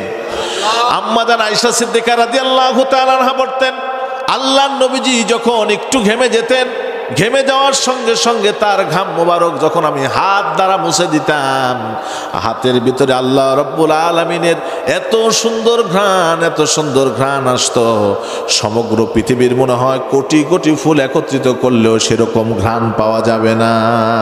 আল্লাহু আকবার। বন্ধুগণ আমার, এত সুন্দর আমার নবীজি, তার ঘ্রাণ নেওয়ার জন্য, তার ফুল নেওয়ার জন্য, তার চেহারা মোবারক এত সুন্দর, তার কথাবার্তাগুলো এত সুন্দর, সেই নবীজির সুন্দর চেহারা মোবারকের ভিতরে কাফের বেঈমানেরা সিদ্ধান্ত নিচ্ছেন আমরা এবার থুতু নিক্ষেপ করব। নবী করিম সাল্লাল্লাহু আলাইহি সাল্লামের চেহারার দিকে যখন থুতু নিক্ষেপ করলেন, বিশ্ব নবী তার চেহারা মোবারকটা একটু হাঁটায়া নিলেন। সুবহানাল্লাহ বলেন। জিবরাইল আমিন আস্তে করে একটু টাচ দিলেন, একটু হেঁটে গেলেন। হওয়ার সঙ্গে সঙ্গে নবীজির আঘাত লাগলেন, আহারে আমি তো অন্যায় করি নাই, আমি তো খারাপ কোনো কিছু করি নাই, আমার কাছে কেন আসলো? কুকুরের মতো থুতু দিলা, আমাকে বেয়াজ্জতি করলা কুত্তার মতো। আল্লাহুম্মা সিল্লাতে আলাইহি মিন কিলবিকা, আল্লাহ আমার সাথে যেরকম কুকুরের মতো আচরণ করলো, তুমি দুনিয়ার একটা কুকুরকে ওতাইবার উপরে তুমি বিজয়ী দান করে দিও। জোরে বলুন সুবহানাল্লাহ। নবীজি দোয়া করলে কবুল না মিস? জোরে বলেন কবুল না মিস? উনি ব্যবসা করার জন্য সিরিয়ায় যাবেন, হঠাৎ করে তার মনের ভিতরে পিন পিন করে আওয়াজ আসতেছে, হারে আমি কার মুখে থুতু দিতে লাগলাম? তিনি মুখ দিয়ে যা বলেন তাই তো হয়ে যায়, তিনি যা দোয়া করেন তাই ফলে যায়, তিনি যা কান্না করে আল্লাহর কাছে চান, আল্লাহ পাক সব সময়কার জন্য বিশ্ব নবীকে তা দিয়ে দেন। আল্লাহু আকবার। আমার জন্য দোয়া করেছেন দুনিয়ার কোনো কুকুর এসে আমার উপরে বিজয়ী হয়ে যাবে, সুতরাং আমি সিরিয়ায় যাব ব্যবসা করার জন্য, ওখানে কুকুর আছে কম। তথ্য নিয়ে দেখে যে এলাকার ভিতরে যাব এলাকায় কুকুরের সংখ্যা কেমন, গোয়েন্দা পার্টি আগে তথ্য নিলেন, বলছে সিরিয়ার ভিতরে কুকুরের সংখ্যা কম, সুতরাং সিরিয়ার ভিতরে যদি কুকুরের সংখ্যা কম হয় তাহলে সেইখানে যাব। পথের ভিতরে যাত্রা শুরু করেছে। যাত্রা শুরু করতে করতে যখন ওই জায়গার ভিতরে গেলেন তখনই দেখতে পেলেন হঠাৎ করে সন্ধ্যা ঘনিয়ে রাত আসতেছে। মুহূর্তের ভিতরে একটা টিলা উপরে পাহাড়ের ভিতরে তিনি তাম্বু গাড়লেন, মুহূর্তের ভিতরে সেইখানের ভিতরে রাত্রি যাপন করবেন বলে সিদ্ধান্ত নিতেছেন। হঠাৎ করে দেখতে পেলেন বন জঙ্গল থেকে আল্লাহ রব্বুল আলামিনের হুকুমে নেকড়া এসে উতবার উপরে ঝাঁপিয়ে পড়েছে। সুবহানাল্লাহ বলেন। যেই রসুলের উপরে বারবার নির্যাতন করার পরে ক্ষান্ত হয় নাই, থুতু নিক্ষেপ করেছে, রসুলের মান সম্মান নিয়ে ছিনিমিনি খেলেছে, আল্লাহ রাব্বুল আলামিনের রসুল ধৈর্যের পরিচয় দিয়ে সবর করেছেন, এরকম অনেক আলেম ওলামার প্রতিও অনেক মানুষ বিদ্বেষপূর্ণ খারাপ আচরণ করেন। কথা বলেন ঠিক না বেঠিক? আলেম ওলামা চুপ থাকলেও, রসুলের আদর্শের অগ্রনায়ক চুপ থাকলেও আল্লাহর আরশ আজিম থেকে এমন গজব আসবে যেই গজবে উদ্বাউতাইবার মতো কুকুর বিড়াল দিয়ে জিল্লতির সাথে খারাপ মৃত্যু দিয়ে আল্লাহ পাক নাস্তানাবুদ করে দিতে পারেন। কথা বলেন ঠিক না বেঠিক? বন্ধুগণ, তারপরে চলে গেলেন। মা একটুখানি জিকির করি, লা ইলাহা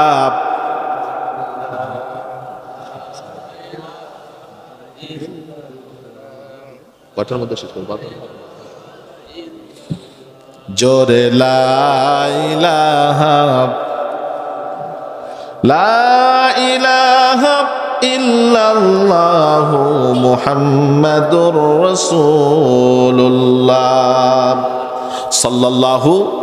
আল্লাহ রাব্বুল আলামিন তখন বলছেন সায়াসলা নারান যাতা লাহাবিন ওয়া আমরাতু হাম্মালাতাল হাতাব।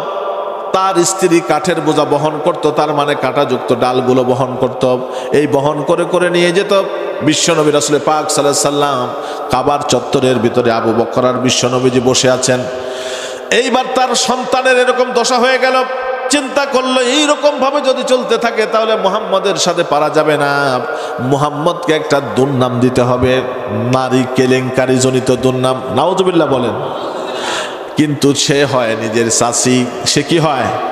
নিজের চাচি। কাবা শরীফের ভিতরে বিশ্ব নবীজি আবু বকর বসে আছেন, তার উপরে মাথা দিয়ে আছেন। এই সময় উম্মে জামিল তিনি প্রায় উলঙ্গপনা ড্রেস আছে কিনা এরকম বর্ণনা, মানে হাদিসের ভিতরে এসেছে উলঙ্গপনা ভেসে তিনি ধেয়ে আসছেন। আবু বকর দেখতে পেলেন, দেখতে পাওয়ার পর বলছেন, আর হাতের ভিতরে আছে ঝাঁটা, আর বিশ্ব নবী রাসূল করিম সাল্লাল্লাহু আলাইহি সাল্লামকে মুখ খারাপ মানে খারাপ ভাষা দিতে যাচ্ছেন, কোথায় মুহাম্মদ, আমি তাকে ঝাঁটাপিটা করব। তার নিয়ত ছিল মুহাম্মদ সাল্লাল্লাহু আলাইহি সাল্লামের চরিতার্থ করব, মানুষের কাছে গিয়ে বলবো মুহাম্মদ আমার চরিত্র নষ্ট করে ফেলেছে। তার কারণ বাজে মহিলা দ্বারা কিন্তু সব কাজ করা সম্ভব। কথা বলেন ঠিক না বেঠিক? যার চরিত্রই নেই তার দ্বারা সব কাজ করা সম্ভব। এ ধেয়ে আসতেছে, আস্তে আস্তে হঠাৎ করে কাবার প্রান্তরে যখন আসলো, আবু বকর বলছেন মুহাম্মদ সাল্লাল্লাহু আলাইহি সাল্লাম হুজুর আপনি এখান থেকে উঠে চলে যান। বলছে কেন? আবু লাহাবের স্ত্রী উম্মে জামিল আসতেছে। তাই সে কি করবে? ও এসতেছে আর ওই দেখেন গল্প করতেছে, মানে গন্ডগোল করতেছে, আপনার সাথে সে নাকি খারাপ আচরণ করবে, আর খারাপ আচরণ করলে আপনার নামে কেলেঙ্কারি লুটে যাবে। আর আমি চাই না যে আপনার শরীরে, আপনার দেহে, আপনার মনে, চরিত্রে কোনো কলঙ্কের দাগ লাগুক। এই জন্য আপনি কি করেন? আপনি এখান থেকে চলে যান। বিশ্বনবী রাসূল পাক সাল্লাল্লাহু তাআলা আলাইহি সাল্লাম তখন বলছেন আমি কিন্তু একটা ম্যাজিক জানি। সুবহানাল্লাহ বলেন। বিপদ যতই আসুক আমি যদি ওই সূরা থেকে একটু তেলাওয়াত করি তাহলে বাতিল শক্তি, কাফের শক্তি যত বড় বাপের বেটাই হোক না কেন আমাকে কোনো ক্ষতি করতে পারবে? আমি কি সেই সূরার নামটা বলে দেব এখন, না আপনারা চলে যাওয়ার পর বলবো? শুরু করলেন, কোথায় মুহাম্মদ? আমি আজকে তাকে উচিত শিক্ষা দিয়ে দেব। হাদিসের কিতাবের ভিতরে এসেছে যে মহিলার চরিত্রের ভিতরে এরকম 6টা সিমটম পাওয়া যাবে, নির্দ্বিধায় বুঝতে হবে তারা আল্লাহর জাহান্নামী নারী। আমি কি বলবো এই 6টার ঘটনার কথা? বলবো। নাম্বার 1 হচ্ছে এই মহিলারা পর্দার চাইতে বেপর্দাকে বেশি গুরুত্ব দিবে। যেই মহিলা, সেটা আমার হতে পারে, আমার বোন হতে পারে, আমার মা হতে পারে, আমার কাছের কেউ হতে পারে, আমার দূরের কেউ হতে পারে, পর্দা ঠাকাটা অকারনা ফি বুয়ুতিকুন্না ওয়ালা তাবাররুজনা তাবাররুজাল জাহিলিয়াতিল উলা। তাদের কথা হচ্ছে তারা থাকবে পর্দার ভিতরে, কিন্তু পর্দা তাদের ভালো লাগবে না। তারা কি করবে? পর্দা ভেদ করে মানুষকে আকর্ষণ করার জন্য তারা বের হয়ে যাবে। এরকম প্রথম নাম্বার শর্ত হলো, এরকম যদি কোনো নারী থাকে তাহলে তাকে জাহান্নামে দেবে কে? আল্লাহ পাক। নাম্বার 2 হলো স্বামীর সাথে যে কোনো বিষয় নিয়ে তর্ক বিতর্কে জড়াবে। এরকম আছে না নাই? যে কোনো ছোট্টখাট্ট বিষয় নিয়ে, যা কামাই করো, এই দিয়ে ঘর সংসার চলে না, ভালো করে কামাই করতে পারো না, এই এটা সেটা এটা বলে। কিন্তু নবী করিম সাল্লাল্লাহু আলাইহি সাল্লামের কন্যা মা ফাতেমাতুজ জোহরা রাদিয়াল্লাহু তাআলা আনহাকে বিয়ে দিয়েছিলেন। আলী তেমন কোনো কাজ কারবার করতে পারতেন? বিয়ের 3 দিন হয়ে গেছে, তারপরও তেমন কোনো খাবার নাই তার ঘরের ভিতরে। কি করবেন? হঠাৎ করে দেখে একটা ব্যক্তি তার ওই বদর থেকে, মানে কূপ থেকে পানি তুলতে পারছে না। তা আলী রাদিয়াল্লাহু তাআলা খুশি হয়ে বলছেন, আমি একটু পানি উঠায় দিই। তো বলছে, প্রতি 10 বালতি পানি উঠায় দিলে একটা করে খেজুর তোমাকে দেওয়া হবে। সে খোদা আলী তখন এরকম করে করে সেদিন 100 বালতি পানি তুলে 10টা খেজুর দেওয়া হলো। এই 10টা খেজুর নিয়ে ফাতেমার কাছে যখন আসলেন, তার 2 হাতে কয়েকটা ফসকা, কি বলে কুষ্টিয়ার ভাষায়, হাতের মধ্যে কি পড়ে? এটা ফসকা পড়ে গেছে। ফাতেমা ডাক দিয়ে বলছেন, স্বামী গো, আপনার হাতের ভিতরে ফসকা কেন? বলছে, আমি তো কাম কাজ তেমন করতে পারি না, ওই পানি উঠায় দিয়ে 10টা খেজুর আমি নিয়ে আসলাম, চলো আমি আর তুমি এটা খাই। সুবহানাল্লাহ বলেন। নবী মনে হয় খুব জ্ঞান কম তার।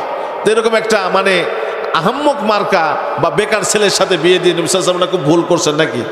সরকারি চাকরি তো করে না, বাপের তো অনেক বিঘে টাকা নাই, দেখতেও তো আলী অত লম্বা চড়া সুঠামদের অধিকারী না, ওরকম কি? কিন্তু উনি সর্বপ্রথম মসজিদে যেতেন, মসজিদের ভিতরে শুয়ে থাকতেন। আর রাসূল সাল্লাল্লাহু আলাইহি ওয়াসাল্লাম মসজিদে গিয়ে বলতেন, কুম ইয়া আবি তুরাব, দাঁড়াও হে মাটির বাবা। তখন হযরতে আলী রাদিয়াল্লাহু তাআলা মসজিদ থেকে দাঁড়িয়ে যেতেন। সুবহানাল্লাহ বলেন। এটা অনেক সাহাবীর আমলের ভিতরে ছিল। নবী সাল্লাল্লাহু আলাইহি ওয়াসাল্লাম এরকম কিছু গুণ দেখে তার একমাত্র আদরের দুলালি মা ফাতেমাকে তার হাতে দিয়েছেন। ফাতেমা রাদিয়াল্লাহু তাআলা বলতেন, আমার জ্ঞান থাকাকালীন সময় আমি কখনোই আলীর সাথে তর্ক একদিন করেছিলাম, খাবার দাবার নিয়ে একটু ঝগড়া হয়েছিল। আব্বা আসলো, আসার পর আমি আব্বাকে বললাম, আব্বা এমন একটা ছেলের সাথে আপনি বিয়ে দিয়েছেন যার কাজ কর্ম করার তেমন কোনো ইচ্ছা শক্তি নাই, এরকম একটা গরিব ছেলের সঙ্গে আমার বিয়ে দিয়েছেন কেন? আমি তার প্রতি অসন্তুষ্ট। নবী সাল্লাল্লাহু আলাইহি ওয়াসাল্লাম একটা ধমক মেরে বললেন, চুপ! আর কোনোদিন যদি স্বামীর প্রতি অসন্তুষ্ট দেখি, আর এই অবস্থায় যদি কোনো নারীর মৃত্যু হয়, সে স্বামীর প্রতি অসন্তুষ্ট, তাহলে আমি বাবা হিসাবে তোমার জানাজা পড়বো না, তোমার জানাজা পড়া আমার জন্য শোভা পাবে না। সুবহানাল্লাহ বলেন। অধিকাংশ নারীগুলো স্বামীর প্রতি অসন্তুষ্ট, আর অসন্তুষ্ট হওয়ার কারণে সেই দিন আমি তওবা করেছি, আমার জীবনও যদি চলে যায়, আমি আলী রাদিয়াল্লাহু তাআলা আনহুর মনে কখনো কষ্ট দিব, কোনোদিন তর্ক করব না। রাসূল সাল্লাল্লাহু আলাইহি ওয়াসাল্লাম বললেন, যেই নারী তার স্বামীর সাথে অনর্থক তর্ক থেকে বিরত থাকবে, সে জান্নাতে যাওয়ার জন্য এক ধাপ এগিয়ে যাবে। জোরে বলি সুবহানাল্লাহ। তাহলে 1 নম্বর হচ্ছে বেপরদা, 2 নম্বর হচ্ছে স্বামীর সাথে অনর্থক তর্ক করা, আর 3 নম্বর হচ্ছে পর পুরুষ পেলে হাসি ঠাট্টা মেরে সময়ের পর সময় গল্প করা। আছে না নাই? আছে আছে আছে আছে। পর পুরুষের সাথে সুন্দর করে, বিশেষ করে তো যদি যায় বাজারে, ওরা যায় মনে মনে বলে, কি হইলে আজকে মজারে, আসে। তারপরে যে বিভিন্ন রকমের জিনিসপাতি দেখতে লেগে একটার পর আরেকটা দেখে, আর দোকানদারও সেই পাম দিতে দিতে কোন পাম কোথায় মারে, মানে যেটা লাগায়, ভাবি এর চাইতে আপনার সাথে ভালো আর কাউকে। নায়িকা পূর্ণিমা ফেল, আপনি খুব সুন্দর, তাই নাকি? টাকা নেই, আপনি বাকি নিয়ে যান, ভাইকে বলার দরকার নেই, 1 সপ্তাহ পর আসেন। আছে না নাই? এরকম ভাবে আসে। নাম্বার 4 হলো অপবিত্রতা থাকতে অনেক নারী অপছন্দ করে। অপবিত্রতা আছে, এটাতেই সে স্বাচ্ছন্দ্য বোধ করে, পবিত্র হতে চায় না। 5 নাম্বার মিথ্যা কথা বলে, গীবত করে, পরের দোষ টুটি টলে বেড়ায়, আর অন্যের সুখ শান্তি দেখলেই নিজের ভিতরে হিংসা কাজ করে। কয়টা বললাম আমি? 6টা। আর 4 শ্রেণীর মানুষ হবে জান্নাতি। নামাজ পড়বে, রোজা করবে, পর্দা করবে, আর স্বামীর সুন্দর করে করে তার হকগুলো আদায় করবে। এই 4টা গুণ থাকলে নারীকে জান্নাত দিবেন কে? আল্লাহ পাক কর্তৃপক্ষ থেকে বলা হয়েছে হুজুর 12টা পার করে দেন না, তত 12টা পার হয়ে গেল। এখন সরাসরি বলছে দোয়া করার জন্য। আমি চেয়েছিলাম আরও কিছু কথা তাফসিরের দিক থেকে আরও আলোচনা করার জন্য, যেহেতু আগামীকাল আরও ভালো বক্তা আসবেন, আরও কথা হবে, আপনারা সময় দিবেন। অন্য কোথাও যদি থাকে, আমার 5 তারিখে কাতলামারিতে প্রোগ্রাম আছে। 5 তারিখে হ্যাঁ, মিরপুর কাতলামারিতে ওখানে প্রোগ্রাম আছে। তারপরে এদিকে যদি হয় কখনো ইনশাল্লাহ আমি এখান থেকে আলোচনা করার চেষ্টা করবো। ইনশাল্লাহ আমাকে ক্ষমা করে দেবেন, যেহেতু সময়ের সাথে বেডে বলে হলো না। আগামীকাল আবার আসতে হবে। আমরা কয়েকবার আস্তাগফিরুল্লাহ পাঠ করি। আস্তাগফিরুল্লাহ রাব্বি মিন কুল্লি জামবি ওয়া আতুবু ইলাইহি লা হাওলা ওয়া লা কুওয়াতা ইল্লা বিল্লাহিল আলিয়্যিল আযীম। আস্তাগফিরুল্লাহ রাব্বি মিন কুল্লি জামবি ওয়া আতুবু ইলাইহি লা হাওলা ওয়া লা কুওয়াতা ইল্লা বিল্লাহিল আলিয়্যিল আযীম। আস্তাগফিরুল্লাহ ইন্নাল্লাহা গফুরুর রহিম। দুরূদ পড়ি একবার। আল্লাহুম্মা সাল্লি আলা মুহাম্মাদ ওয়া আলা আলি মুহাম্মাদ কামা সাল্লাইতা আলা ইব্রাহিম ওয়া আলা আলি ইব্রাহিম ইন্নাকা হামিদুম মাজিদ। মহিলাদের উচ্ছিষ্ট চুল না বেচাই ভালো। আল্লাহ তাআলা আশরাফুল মাখলুকাত করে সৃষ্টি করেছেন। একটা চুল বেচে কয় টাকা পান? আপনার যে এতগুলো চুল আল্লাহর একটা বড় নিয়ামত। একটা চুল এই যে মাথায় আছে, এরকমভাবে সৃষ্টি করতে বাংলাদেশি টাকার কমসে কম 10 থেকে 12,000 টাকা লাগবে একটা চুল টাক মাথায় এরকম করে গজাতে। জোরে বলুন সুবহানাল্লাহ। আল্লাহ তাআলা যেন বলছে তোমরা তোমার রবের কোন কোন অনুগ্রহকে অস্বীকার করবে। আমার মা বোনদেরকে বলি, এই চুল আশ্রয় এগুলো বেচা টেচার দরকার নাই। এগুলো বেচে কিনে অনর্থক, এগুলো মানে টাকা দিয়ে তেমন কিছু হয়ও না। সুতরাং এই নখ চুল এটা ওটা বিক্রি না করে এগুলোকে সুন্দরভাবে মাটি চাপা দিয়ে রাখবেন বা পুড়িয়ে দেবেন, এগুলো হয়ে যাবে আর কি। হ্যাঁ, না বেচাই ভালো। আল্লাহ কবুল করুক। যাই হোক, আমরা এখন দোয়ার দিকে চলে যাবো। সবাই বক্তব্য দিবেন? আর কারো কোনো কথা আছে ভাই? কথা বলবেন? হ্যাঁ, আল্লাহুম্মা আমিন। রব্বানা যালামনা আনফুসানা ওয়া ইল্লাম তাগফির লানা ওয়া তারহামনা লানাকুনান্না মিনাল খাসিরিন। রব্বানা লা তুযিগ কুলুবানা বা'দা ইয হাদাইতানা ওয়া হাব লানা মিন লাদুনকা রাহমাতান ইন্নাকা আনতাল ওয়াহ্হাব। আল্লাহুম্মা ইগফির লি ওয়া লিওয়ালিদাইয়া ওয়া লিল মুমিনিনা ইয়াওমা ইয়াকুমুল হিসাব। রব্বানা আতিনা ফিদ দুনিয়া হাসানাতাও ওয়া ফিল আখিরাতি হাসানাতাও ওয়া কিনা আযাবান নার ওয়া কিনা আযাবাল মাউত ওয়া কিনা আযাবাল কবর ওয়া কিনা আযাবাল মিজান ওয়া কিনা আযাবাল জাহান্নাম। আয় আল্লাহ তাআলা, বড় আশা নিয়ে আল্লাহ আজকে তাফসিরুল কোরআন মাহফিলের 2 দিন ব্যাপী তাফসিরুল কোরআন মাহফিলের প্রথম রজনীতে অসংখ্য নারী পুরুষকে নিয়ে গভীর রজনীতে তোমার দরবারে গুনার 2টা হাত উত্তোলন করে দিলাম। আমাদের সকল বান্দার জীবনের তামাম গুনাহগুলোকে তুমি মাফ করে দাও। আমাদের আলোচনার সওয়াব বিশ্ব নবীজি রূহ মুবারকে নবী পাকের রওজায় সোনার মদিনায় তুমি পৌঁছায়া দাও। নবীর পরিবার, আহলে বায়াত, তাবেঈন, তাবে তাবেঈন, উলামায়ে মুতাকাদ্দিমিন, মুতাআখিরিন, কুদ্দুসুন, সালেহিন, শুহাদায়ে উহুদ, বদর, জঙ্গে কারবালা, হুনাইন, ওয়াল্লাহ, এই সত্যের পতাকাকে আনার জন্য যত মানুষ শাহজালাল, শাহ পরান, বাইজিদ বুস্তাবির মতো আল্লাহ ওলিরা বাংলার জমিনে ভর করেছেন, আল্লাহ তাদের সকলের রূহ মুবারকে তুমি এই সওয়াবগুলো পৌঁছায়া দাও রাব্বুল আলামিন। আশেপাশের দিকে তাকাইয়া দেখি কত মানুষকে আমার বাবার মতো দেখা যায় রে। নিজের দিকে তাকাইয়া দেখি নিজের বাবা নাই।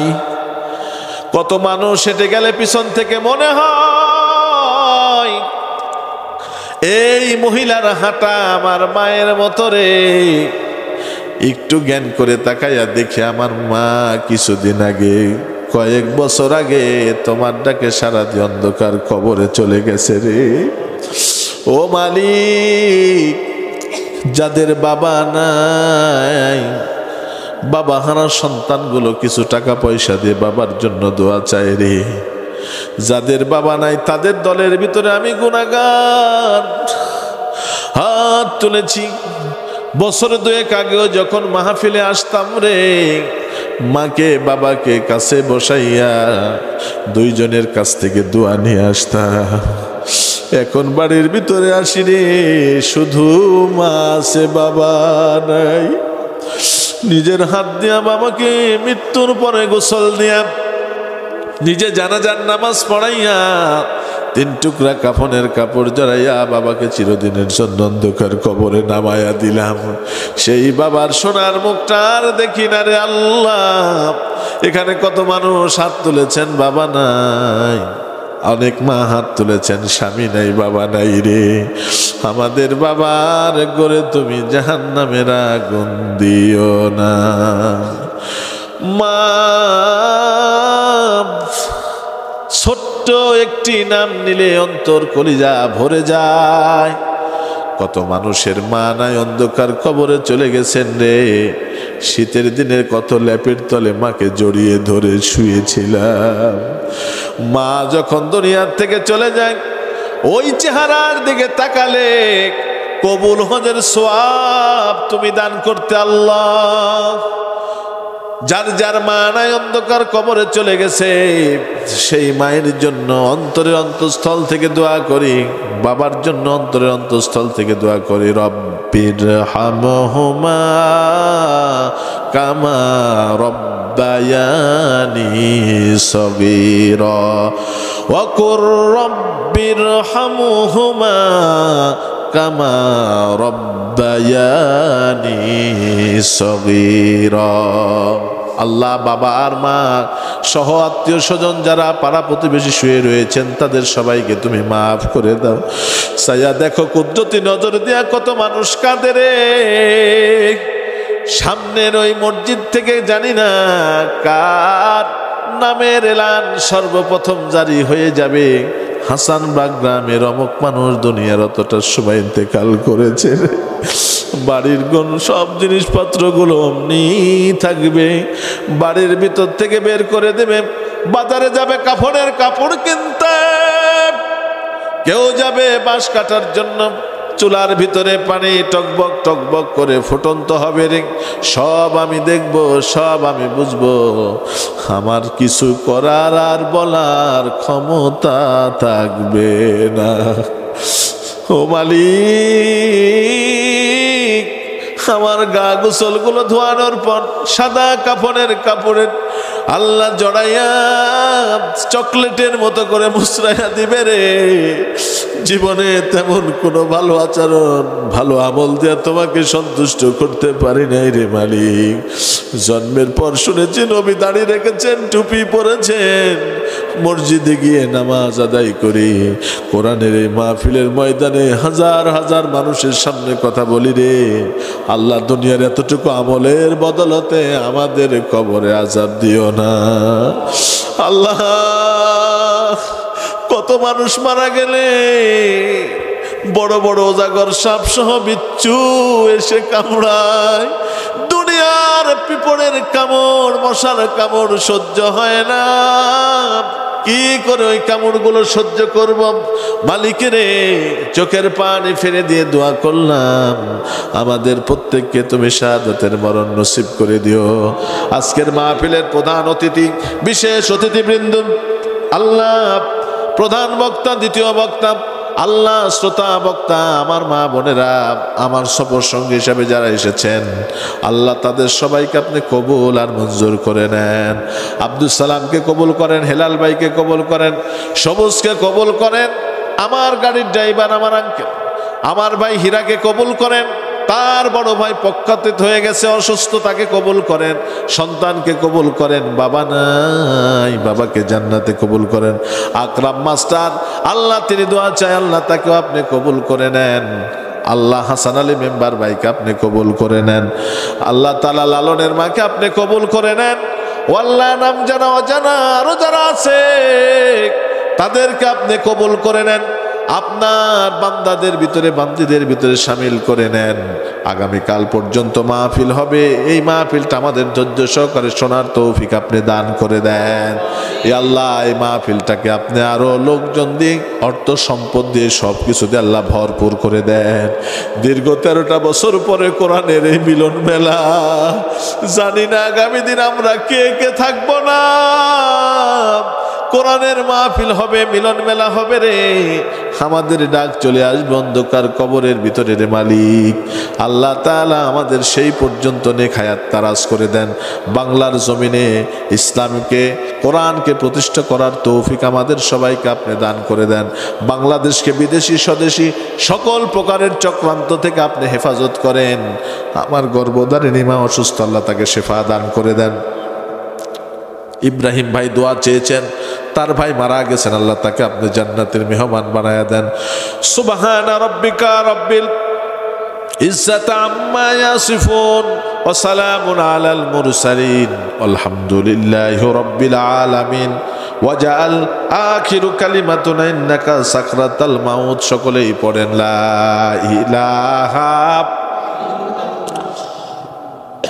মুহাম্মাদুর রাসূলুল্লাহ সাল্লাল্লাহু আলাইহি ওয়াসাল্লাম।